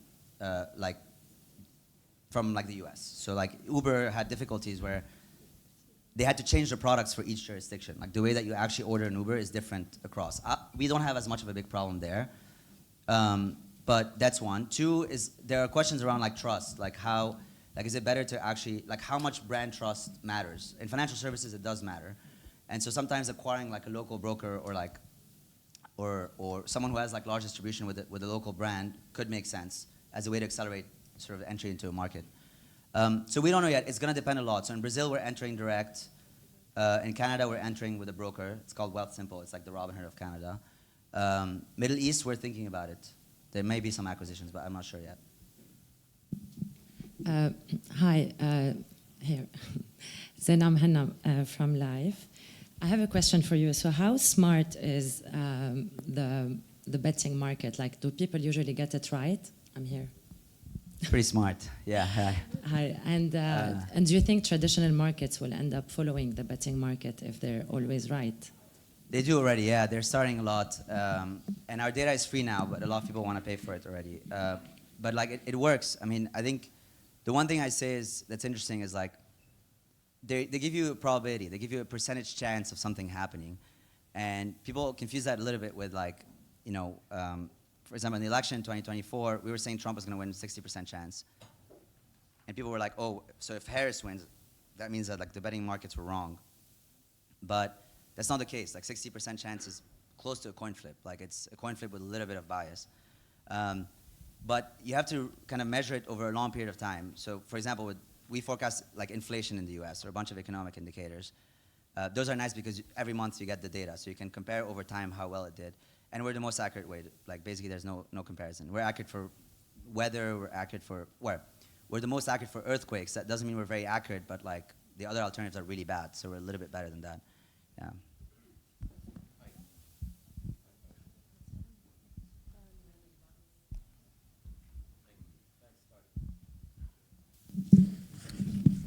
Thank you. What's the future of prediction markets look like? What does it look like first? And second, it's now considered a financial instrument, therefore it's tradable. Does this mean that with the right regulation, the right environment, some countries could become hubs for predictions markets? I mean, the future, I think, is just going to scale. I think it has the potential to be, again, the size of the stock market, if not bigger. And we have a lot of work to do to get there.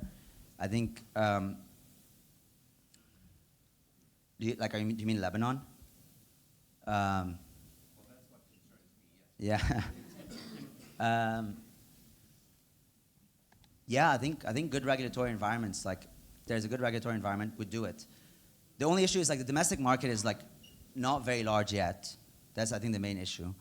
But the opportunity is that in financial services, like large domestic markets, usually there's a lot of regulatory complexity. So if you make it easier and you figure out how to soften it, I think you'll see quite a bit of adoption. Like, because the cost of scale is not high in this business. It's nice, right? Like the marginal cost of opening a new jurisdiction or a new country is not very high. One more. I have the mic already. All right, the mic holder. Yeah. Hi, Tore. Thank you for your time. I have a question mostly on the product itself. How do you choose the events so that you ensure that there is no market manipulation from the users? And is the final say to Kalshi or to like the CFTC, for example? That's a good question. So one of the topics, the reason she's asking the question, one of the big topics is like, could there be what we call reflexivity? So basically, if you have a market on something and it's saying something, could it actually impact the actual event? So basically, one example is like, if you have a market on a wildfire, like will there be a fire in some place? Could someone put a big position on the market, then go light up a fire, and then make it happen, and then make money off of it? And so the answer is like oftentimes we don't do wildfires. So there's a lot of markets that we don't do because there could be bad, negative consequences to the market existing. And we have a say, but we also have like a whole regulator on top of us that has a say. So it's kind of a mix between us and the CFTC. But it's a very complicated question, and we do a lot of work. It's a little bit like the stock market, where we do work against insider trading, against fraud, abuses, etc. And there's no simple, like it's a very complicated answer, where there's a bunch of tech, some AI, there's a whole operations team. And we have to be careful about which markets we listen, which ones we don't. So that's why oftentimes we don't have war markets yet. Like you don't find the odds of Israel striking us or whatever on Kalshi because of that. Very good. Thanks everyone. Thanks a lot. Thanks, Tarek. Thank you. Amazing. Great. So we're also going to do elevator pitch style introductions, but I'm going to buzz you if you go too long. Okay, I'm going to beep. So can we do it in 30 seconds? 30 seconds?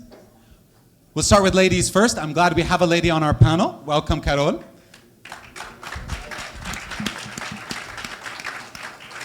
Thank you, Omar. So my story is about two companies, CME, which is a private sector outsourcing firm developing for the US and has about 80 million users now on its system, and Siren, which is a security and social sector technology developer for the public sector. Amazing. Thank you. Very fast. Nail, I think a lot of people know Toters, but give us your brief. So, Nail Halwani, co-founder at Toters. We're a food delivery company and grocery delivery company in Lebanon and Iraq.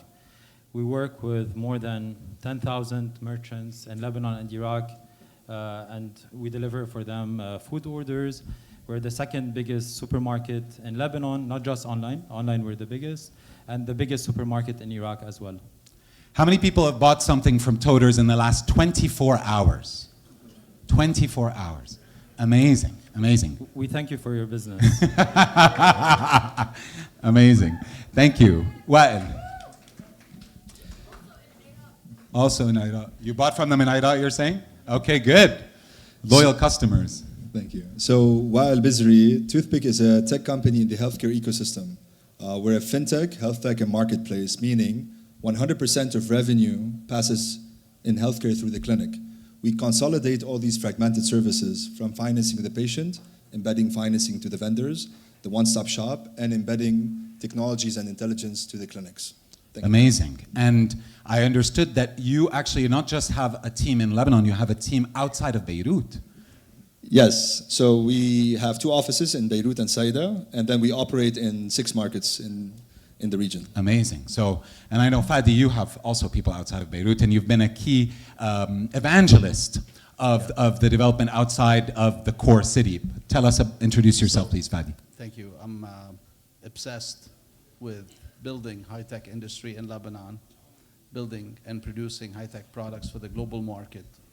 I started a bunch of companies in the US and repatriated 19 years ago to Lebanon. Now the commitment is to scale and expand and develop the high-tech industry, deep tech, especially currently riding the AI wave, and we're building and shipping and exporting products from Lebanon even to China. Amazing. Thank you so much. Yeah. So, you know, Lebanon has gone through an incredibly tumultuous last 5 or 6 years. My first question, why are you still here? Right? Like, so many people left, so many entrepreneurs found fruitful markets elsewhere. Why are you still here, and how did you make it work? And if you want, maybe Wael, we'll start with you and Nail, and then we'll go around. Nice. So I think we're in a phase called the brutal truth. The illusion is over. It's been 6 years. So the illusion of having a great stability, great financial system, or great protection is not there. In finance, they say you keep dancing till the music stops. And I think for 6 years, the music has stopped, and we haven't heard a lot about it. However, so this decapitates a lot of things. You lose 90% of the currency, you lose 50 to 60% of GDP, and you lose probably 90% of private banking giving out to private companies. But that's on the bad side of things. On the positive side of things, you get the #1 bootcamp market in the world. Why? Because you have to build out of resilience. You have to build out of managing your CAC, managing your burn rate. You have a lot of cash positive businesses because you don't have access to a whole lot of capital. So one, you want to work local and you want to expand global. And that's what we did. We capitalized on the local talent because it has a very high talent to output efficiency, and at the same time we scaled abroad. Okay, and so kind of the fiscal difficulties here made you have very strong fiscal responsibility, and I feel some people tell it the world is going to disaster, but we've had the dress rehearsal for it, so we're all highly prepared for what's happening. Nail. So I'm here because I think the hummus at Sharif Beirut is better than the one in Dubai. Okay. So that's the first reason.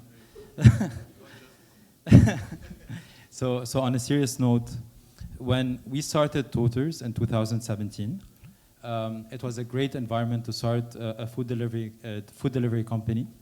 I mean, Lebanon has one of the best F&B entrepreneurs and the best restaurateurs in the country. There was a big gap when it comes to delivery. A lot of the delivery was happening on the phone. And most importantly, Lebanese people used to love delivery in general from a long time ago. In fact, McDonald's Lebanon is one of the first McDonald's operators in the world to do delivery worldwide. Wow. I mean, so the environment was right for us to start a food delivery company. ما حدا بده يعلق بالعجقة. Exactly.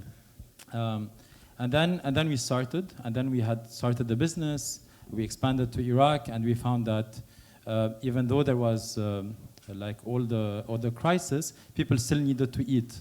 People still needed things delivered to them. So there was still a market, right? That's one reason. I mean, the availability of the market. The second bit is the fact that local talent was really good. So we could find the right talent for us to be able to grow internationally to a much bigger market, which is Iraq, basically. And are there any specific things you had to change about your model or about the way you work in order to be able to get through these last years? And this is a question for everyone as we continue. We had to customize a lot. I mean, two things that I can recall, or three things. The first thing is the currency when there was the whole devaluation. I mean, we can support dollars, dollars, bira, lira, credit card, cash, wallet. Like we have all those permutations, which make things very, very complex. And even you can pay in dollars and then get paid in Lebanese lira with the drive. Like we call it Project Benjamin. At some point when there was a whole devaluation, there was this one weekend. So we had to like get the team and really adapt our currency and our payments infrastructure to be able to support all those payment methods. The second bit is we don't have an addressing system in Lebanon. So we've came up with a way so that drivers can get to customers way quicker. And then the third thing is security. So at some point, the past 5 years, there were a lot of security concerns when it comes to delivery. So we've been working very closely with the military and the armed forces to make sure that the data is private for our customers and that we're delivering orders in a very secure way. So the third customization was things related to security and data privacy. Thank you very much, Nail. Carol, we'll go to you. So, of course, there's the talent variable that's very important in Lebanon. But everyone keeps talking about talent. Didn't a lot of our talent leave? So the Lebanese talent, actually, from our side, in the last 5 years, we have not lost more than 2 or 3% of our talent based in Lebanon. So the Lebanese talent is incredible. And over crisis after crisis, we expanded to other countries like China, India, Argentina, the Gulf, Jordan. And we will never be able to run the operation in the other countries with the other talent if it wasn't from the Lebanese talent leading the operations. So the teams are always hybrid with Lebanese leadership, Lebanese engineers, Lebanese interfacing with the clients in the US and other places so that we can make sure we operate properly. So talent is really incredible. Why? It's probably for many reasons. One is because the environment in which we live, we learn to be real problem solver. Second, our education is incredible. It's multidisciplinary, and we know how to jump into different engineering sectors. So the talent is a big variable for us. Can I ask a question? How did you retain the talent? Did talent want to leave? I mean, I know there was a period where a lot of people wanted to get out after the explosion, after the crisis. How did you actually retain the talent? So actually, the talent, when they're here and they're comfortable, they wouldn't want to leave, because if they're decently paid and worked on decent terms, and they can operate from wherever they want, and if they see the vision of the company, and they see a vision and a mission in the company, they believe in it, then they will not leave. Now let me tell you the other side of the story, which is the Syrian experience. On the Syrian side, it's even stronger, because the talent is working to serve the government. So we're building technology services and consultancy expertise for big organizations in the security sector, policing, military, in the social protection sector. And here, the talent will never leave because they see the mission, they see the vision, they see the impact they can have, they see the result of their work, they see how expertise and excellence can come and serve and build, and they see the result, and they see they can build institutions. So these people would never leave because they have the flavor of the success and how science can come to serve and build government institutions. Now, between CME and Siren, the Siren people are those who are actually building the institution. So the CME people see the Siren people motivation also, it even motivates them further. So here comes the game between the public and the private sector. When you show the private sector that their knowledge can be transferred into the public sector, this is also a huge motivation for them to stay. Now, for your last question, which is, have you changed things? Have you had to change things? Well, of course, there's the whole resilience because of the financials, etc. Okay. People have to work from. But when you work for the public sector, you really have to be adaptive and creative because there's a lot of obstacles that you have to go around, and you have to find a way where you can balance your own integrity and your respect for science and proper governance and the whole obstacles and the pressure that you have on the public sector, on the institution that you're trying to reform. And here it's a huge challenge. So you have to, every minute you have to change your way. Every minute you have to be creative and find your way around the obstacles that you see. You may be doing the best thing in the world, and you may be called a criminal and a corrupt and etc. So you need to be creative and find your way out of this in your own way. So here you have to be very creative.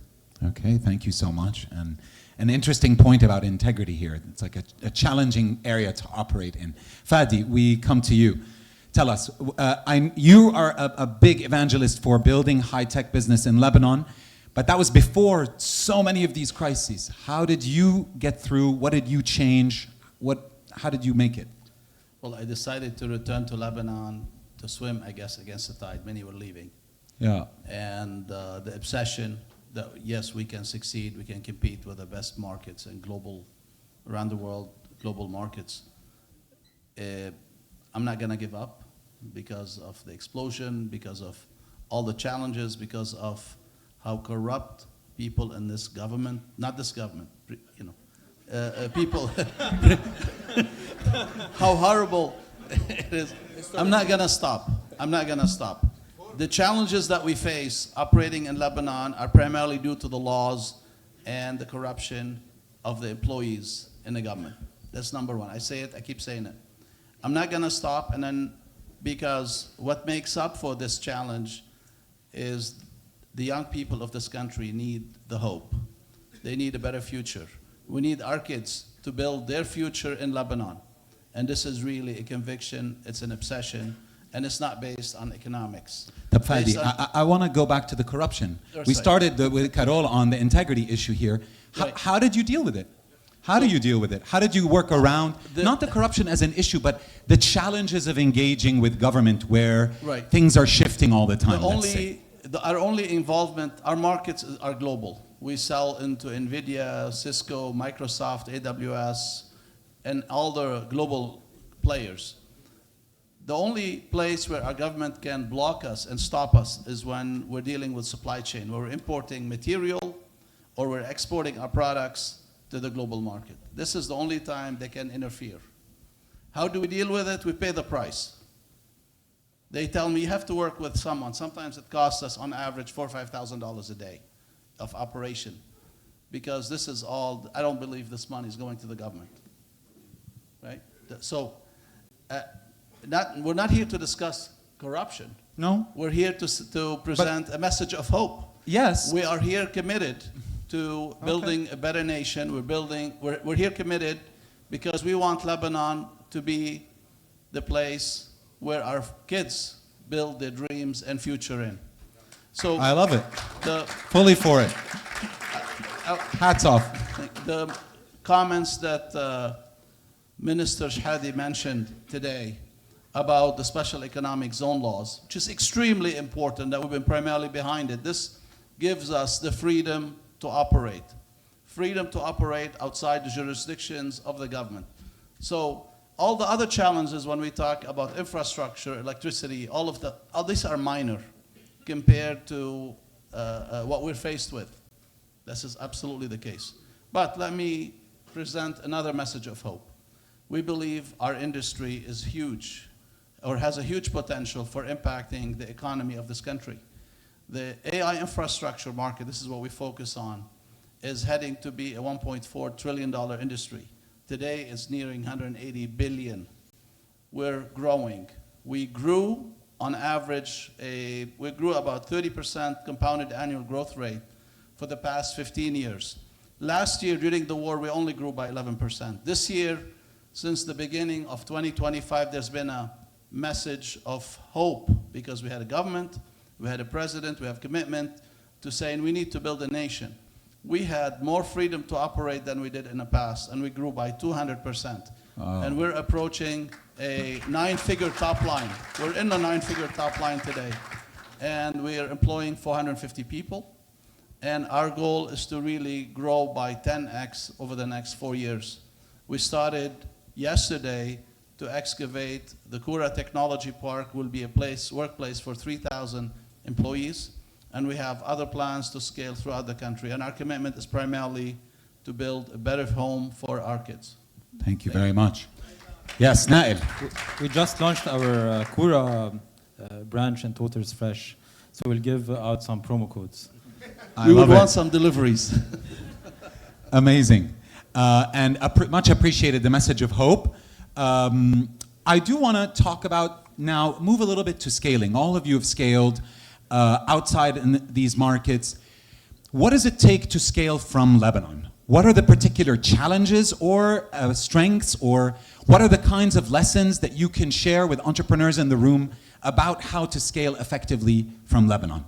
And maybe we'll start with you, Nail, here, and we'll go around. I mean, in our case, scaling was, I mean, we had to have the product first, right? And one of the challenge, like it's a silly challenge, but we need to make our app in Arabic. So you need to start thinking about, like from Lebanon, when you're building the product, what are the customizations you need when you go into another market? So that's one thing we had to think about. But beyond the product, once you have it, I mean, you just need to take a plane, travel, and hire, in our case, a local team. So we had to go to Iraq, hire a bunch of local Iraqis to help us build our operation. And this was back in 2018. One of the good things we found is that when you have a good team in Lebanon and they know the playbook, you can literally go with them to Iraq. So our first 5 people in Iraq, or first 5 hires in Iraq, were the 5 call center agents we had in Lebanon. And now they're literally the leadership of the Iraqi team. So a second learning is get the best people who are running your operation in Lebanon and go with them to the new market and have them train the new local recruits into the market. So those would be two learnings. The third thing, in our case, being a Lebanese company, having raised our Series A in Lebanon, is that, I mean, we got a lot of our money stuck in the banks when we were trying to expand globally. So access to funds and being able to take those funds and deploy them in international markets would be a third consideration, I would say. Okay. Carol? Well, maybe I can tell you the public sector technology side. I think there's a huge opportunity in Lebanon because our public sector is a startup, as the Minister Shhadi was saying. There's nothing. Everything needs to be built. So think about the health dimensions, think about the education dimensions, think about the legal tech. Think about the security sector, the policing, the military, etc. There are tons of tools that need to be developed to serve the public sector, and the appetite is there. And there are champions of change within these institutions that are still hanging on there and that get it. Some of them have gone even to take some part-time jobs in the private sector to survive. So this is what we need to capitalize. And in this way, Lebanon becomes a sandbox for us. It's a great opportunity to develop product, experiment with them, tailor them, give them a successful life, and then go out with them and conquer the world. And I think this is a really great model for our local startups to invest on. You just need to find the right entry point. Okay, thank you, Carol. I'm going to move with you, Fadi, and tell us a little bit about how you've effectively built Lebanon as a center for a scaled global business. So, I lived in the US for 25 years and decided to come back because of patriotic objectives. Currently, Multilane participates in all the standards and all definition of all the most advanced technology products for the AI infrastructure. We're founding members of most of the MSAs or multi-supplier agreements. We participate in IEEE. We have contributions. We define the next-gen technology, and we always insist of building it out of Lebanon. So we have a 400-person engineering team that develops these new products. And despite all the complication and challenges, the quality and the determination of the engineering team that we have in Lebanon is so, I guess, strong that gives us that advantage. And we will continue to doing so. And we're the only, I would say, group of people who are hungry enough to work and determined enough to work hard to challenge the Chinese the way they work. Are there specific things that you had to do differently because you're based out of Lebanon as you were scaling? So the other folks at the company share the passion, share the commitment, and share the vision, and share the mission. So Multilane is a for-profit company with a mission, with a CSR mission, and that's why everyone in the company who believes in that mission, they all do, and this is prerequisite for them to join. They all share in that mission. That's primarily the #1 enabler for our success. Okay, so a strong mission and vision kind of being a tying glue. Well, tell us about your scaling experience and any particularities of being a Lebanese business scaling. So I used to have an American green card, and I studied oral surgery in the US and in Austria. But I always wanted to come back to Lebanon because I always believed I want to be in a place where my roots are and the culture and where people look like me. And that was a risk. But when I came here, I do agree with the previous panels that Lebanon is not a country of scale. We're not here out of nostalgia. We're here out of strategy because it's not a market of scale, it's a market of proof. And this is something very fundamental because everything that wants to really scale, you need to work it in the lab. You need to have the right talent. You need to have the right workarounds, the right iteration. Yes, governance is good, regulation is good, and even having access to capital and revenues and growth. And this is something because the world is becoming a much rounded place. But having a base where the Lebanese archetype is very respected. Yes, our previous governments or our country has not grown enough. But I think wherever I go, in Egypt or in the GCC, in Iraq or in Turkey, in any parts of the world, you always believe and you see the Lebanese archetype. It is a high brand equity.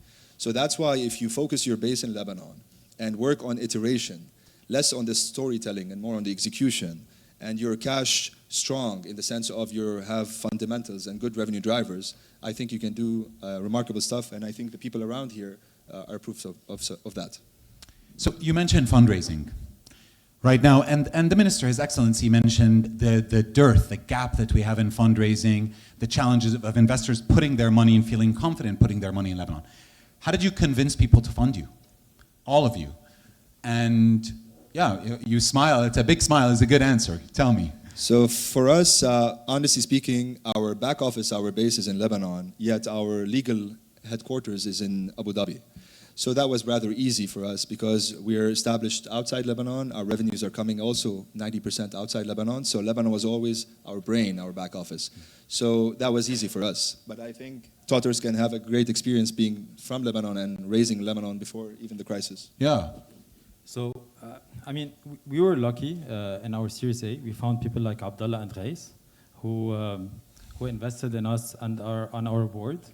And we got a lot of guidance from them on how to fundraise and manage the company. And was this was before the crisis or after? This was before the crisis. and it was a pretty nice time for them to invest at Toters. Before the crisis is one thing. After the crisis. So I mean, originally you need to have a good base of investors who believe in the company and create excitement. But then after the crisis, it was a bit difficult to sell the Lebanon story. I mean, because of security and the macroeconomic situation. So, but luckily enough, our Lebanese business was profitable, and most of our fundraise was for the Iraqi business. So we weren't super successful at selling a Lebanon-only story. It was to build on top of what we built in Lebanon to go global and expand it to Iraq.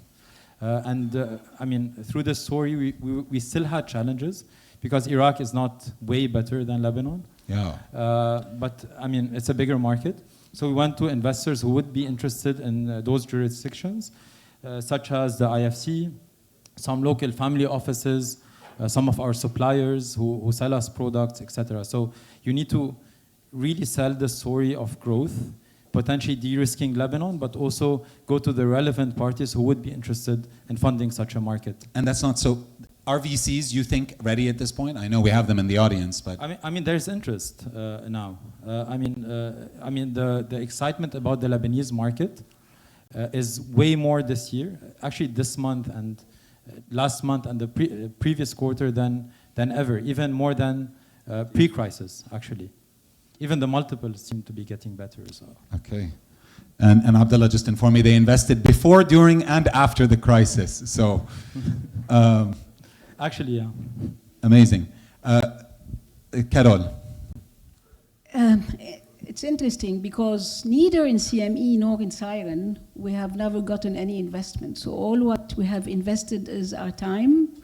In CME we started, there were 4 of us, and now we grew up to 800 persons. Wow. And this was done with 0 investment. But the strategy was to build a relation of trust with long-term clients in the US, like Subway, like Avery Dennison, like Wells Fargo. These are clients that we've had for 10, 15, and 20 years. So we've built a long-term relationship with them, and that's how we managed to grow. We grew over a very small network, mouth to ear, and without investment. So this is the model of CME. Now, Siren has not had any investment either, but the model is different. We've been serving big international cooperation funds. So these are funds that are government-to-government funds. These are funds that are dedicated for international development. So we bid on these funds and we earn these funds. And now again here, there's a lot of investment on trust. You have to become a trusted partner in order to take funds from the UK government to support the Lebanese government on security sector reform, or get funds from the World Bank to support the Lebanese government on social protection. So here again, it's big projects where we have been bidding, but on basis of our reputation and trust. So whether on CME or on Siren side, it's all based on long-term trust, credibility, integrity, and again, I think this is particular to Lebanese people. Lebanon looks very dirty and corrupt on the outside, but on the inside, there are people who, if they get together, they can build high integrity and amazing governance in their institutions. And this is what we have been betting on. Amazing. So one thing on lack of funding, I mean, I don't want to be selling the difficulties. I do prefer to have access to a lot of funds.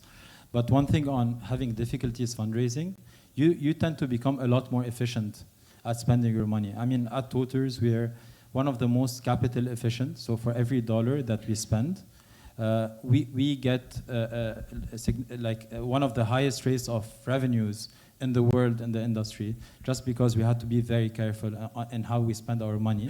And we knew every single dollar we spend, we might not get another one. So you tend to be a lot more efficient at how you spend.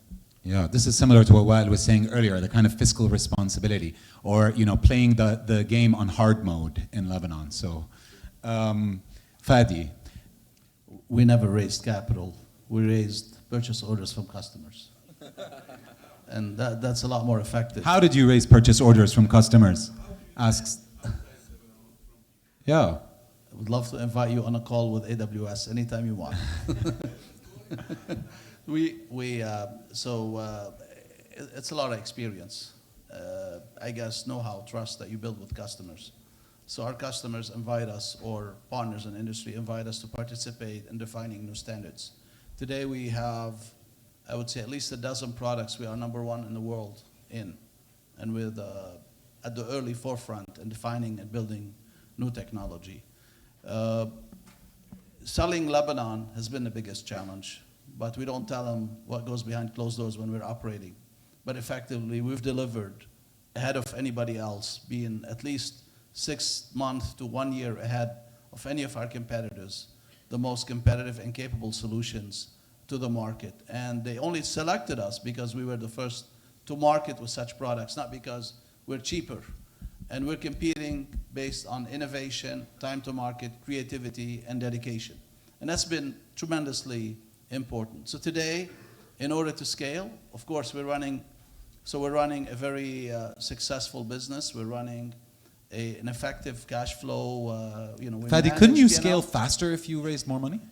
I thought this was the game, is to go as fast as possible, as big as possible. Right. I mean, you can scale, but now what we're doing, if we're raising money, I'll tell you what we're doing. We're investing in deep tech venture fund, global venture fund, so that we can bring their portfolio companies to build their products in Lebanon. So this is how, so we're doing reverse investment. We've invested in companies in Egypt, now we're investing in companies in Singapore, India, in the US, where we're going to position Lebanon as a manufacturer for the high-tech products. So we're an LP in the funds. Okay. That's one. And then, of course, if we have more funds to invest, we will scale this up.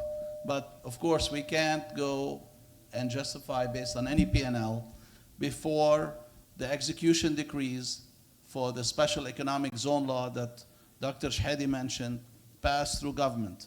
Soon as that is taken care of, and he just mentioned it, the impact on the country will be tremendous. We believe there'll be at least a $10 billion impact on GDP within 1 or 2 years from the time this law passes.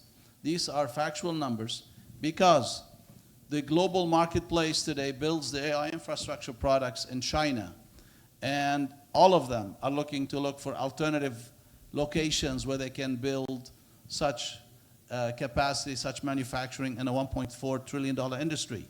Lebanon, with the human resources that we have, with the commitment, with the dedication, with our historical productive capability and our ability to produce, can be a prime candidate. We can easily grow and have a tremendous impact, not only on the economy, but also our kids will come back to Lebanon. One more thing I'd like to say. Yes, we have quickly, major please. mission, we have major impact between the reform law. We're building the campuses around Lebanon, around the country. 3 large campuses that are underway. We started again in Kura to build 80,000 square meter of built-up area. We're going to be investing in industries, complementary industries, to bring this industry into the country. And the third element is investing in, as LPs in venture funds, in deep tech venture funds, to bring this high-tech industry in Lebanon. We need the government and all the people who are blocking us. I need to ask you to wrap that up, Fadi. Thank you. I'm done. Thank you. Okay, Carol, you wanted to point, just because they're letting me know there's very little time left for I us. just wanted to add that, don't forget, Fadi and I lived in the US. So Yes. we came back and we brought our network with us. And this is what helped us grow out of Lebanon and go conquer the markets. So basically you have two dynamics. You have those who start here and then go out to expand and raise funds and conquer markets. And you have those who go and study and start in the US or abroad and then come back here with their network. But at the end of the day, the big elephant in the room is the link of the diaspora with the Lebanese and the traveling back and forth. This is a big opportunity for us that helps us promote our businesses and expand them. I'm going to stay with you on this because this is my final question before, and I want just everyone to give us very, very brief answer to this. And I love that we talked a lot about trust and relationship building, the brand of Lebanon, the challenges and the positives of the brand, the team and the people and the culture. We have diaspora in the audience, we have investors, we have people here. What is it that you need from them, or what is an opportunity that you think would make impact for them and for the country? Just as brief as possible, like again, 30 seconds so that we can wrap up our panel. An opportunity for them or a place where they can engage in this ecosystem to add value. I wanted to start with you, Carol, since you had started us with the link to the diaspora. Well, there are many things that can be done. The link in terms of opening networks and opportunities is a clear one. But another one that we don't often talk about is the opportunity to bring the knowledge and to build the state. Build the state. Bringing this back in. Okay. You know, if we don't build the state, neither Fadi will survive, nor Wael, nor Nael, nor you, no one. If we don't have a police, we don't have an army, we don't have social protection, we don't have education, we don't have health, nothing will hold together. No economic environment will hold together. So we need to put our knowledge, our technology, our systems, our AI, our software to serve in building state institutions. And I think there is a huge opportunity here. There is a lot of money in the international development space. There's a lot of capability and products that are out there that can be repurposed to serve the state institutions. And there's a huge appetite in the state institution. You know, our army and our police have been running for pencil and paper for years. They only started to digitize now. The first GPU to be installed at the army and the first AI to start to operate is a few months ago by a team of Lebanese young consultants and engineers who have developed it. And this is what we need. We need to digitize these things so that Fadi does not have to struggle with the customs, you know, and he doesn't have to struggle with the fiscals and all this, and everybody else can survive, and you don't have instability and all these things. Okay, so open up your network and bring your relationships, knowledge, and help build the state. This is your key message, definitely. Nael. So briefly, we know we'll keep it brief, please. Yeah, we know from our recruiting data is that a lot of expats want to come back to Lebanon. I mean, the trend has been going up.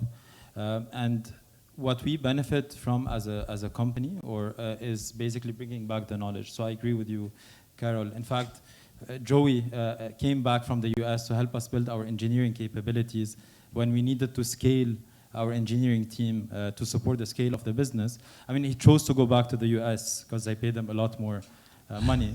But then again, bringing back the knowledge to Lebanon is a key thing. I was hoping to headhunt him and bring him back to Lebanon. Yalla, but you'll need to pay more than ramp. So one thing, bringing the knowledge back, and then the second thing, when it comes, the opportunity for the expat to come back is join a company, come live here and work for abroad, or come start a company, whether you want to serve Lebanon or abroad. There's a lot of things to be done. And it's really pleasant to live here. You just need the be part of the dynamic economy. Be a part of the dynamic economy. Wael, and we're going to end with you, Fadi. So I think the diaspora contribute around 30% of our GDP. That's $6 to $7 billion a year. And not only that, I think they are the mega trend of our time. So we're not a population of 5 million. We're actually a population of 20 million. So they could be the investor, the employer, the board member, the mentor, and everything added to that. So we have to contribute further and acknowledge to bring them more here. Thank you. Sorry. Yes, this is wonderful. I would have not have summarized it in any better way. However, we have an active program at the company based on our pillar, which is called Lebanon Call Home, which is those of you who remember ET. So we'll launch the program. We're gonna arrange for a conference to repatriate folks, Lebanese in the diaspora, especially in our industry in deep tech, a multi-day event. We wanna bring them back with their ideas, with their know-how, and this is gonna really allow a major scale to create and multiply the impact of how this can be done. So we want, in order to scale, to bring all these postdocs who left because they wanted a better future somewhere else. We're gonna convince them, and this is more a major program, ideally, not just us, we want the government to do it. We want all the NGOs, we want the partnerships with all other entities to do that, because this will have the major impact and the major scale opportunity to really impact the country. Thank you, Fadi. A question for our audience. How many people here, and I'm gonna turn it back to you, so if you have questions, be ready.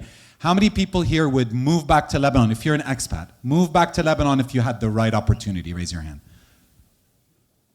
Okay, that's lovely. Thank you so much for our panelists. Thank you for our audience being interactive and staying with us. Thank you so much, everyone.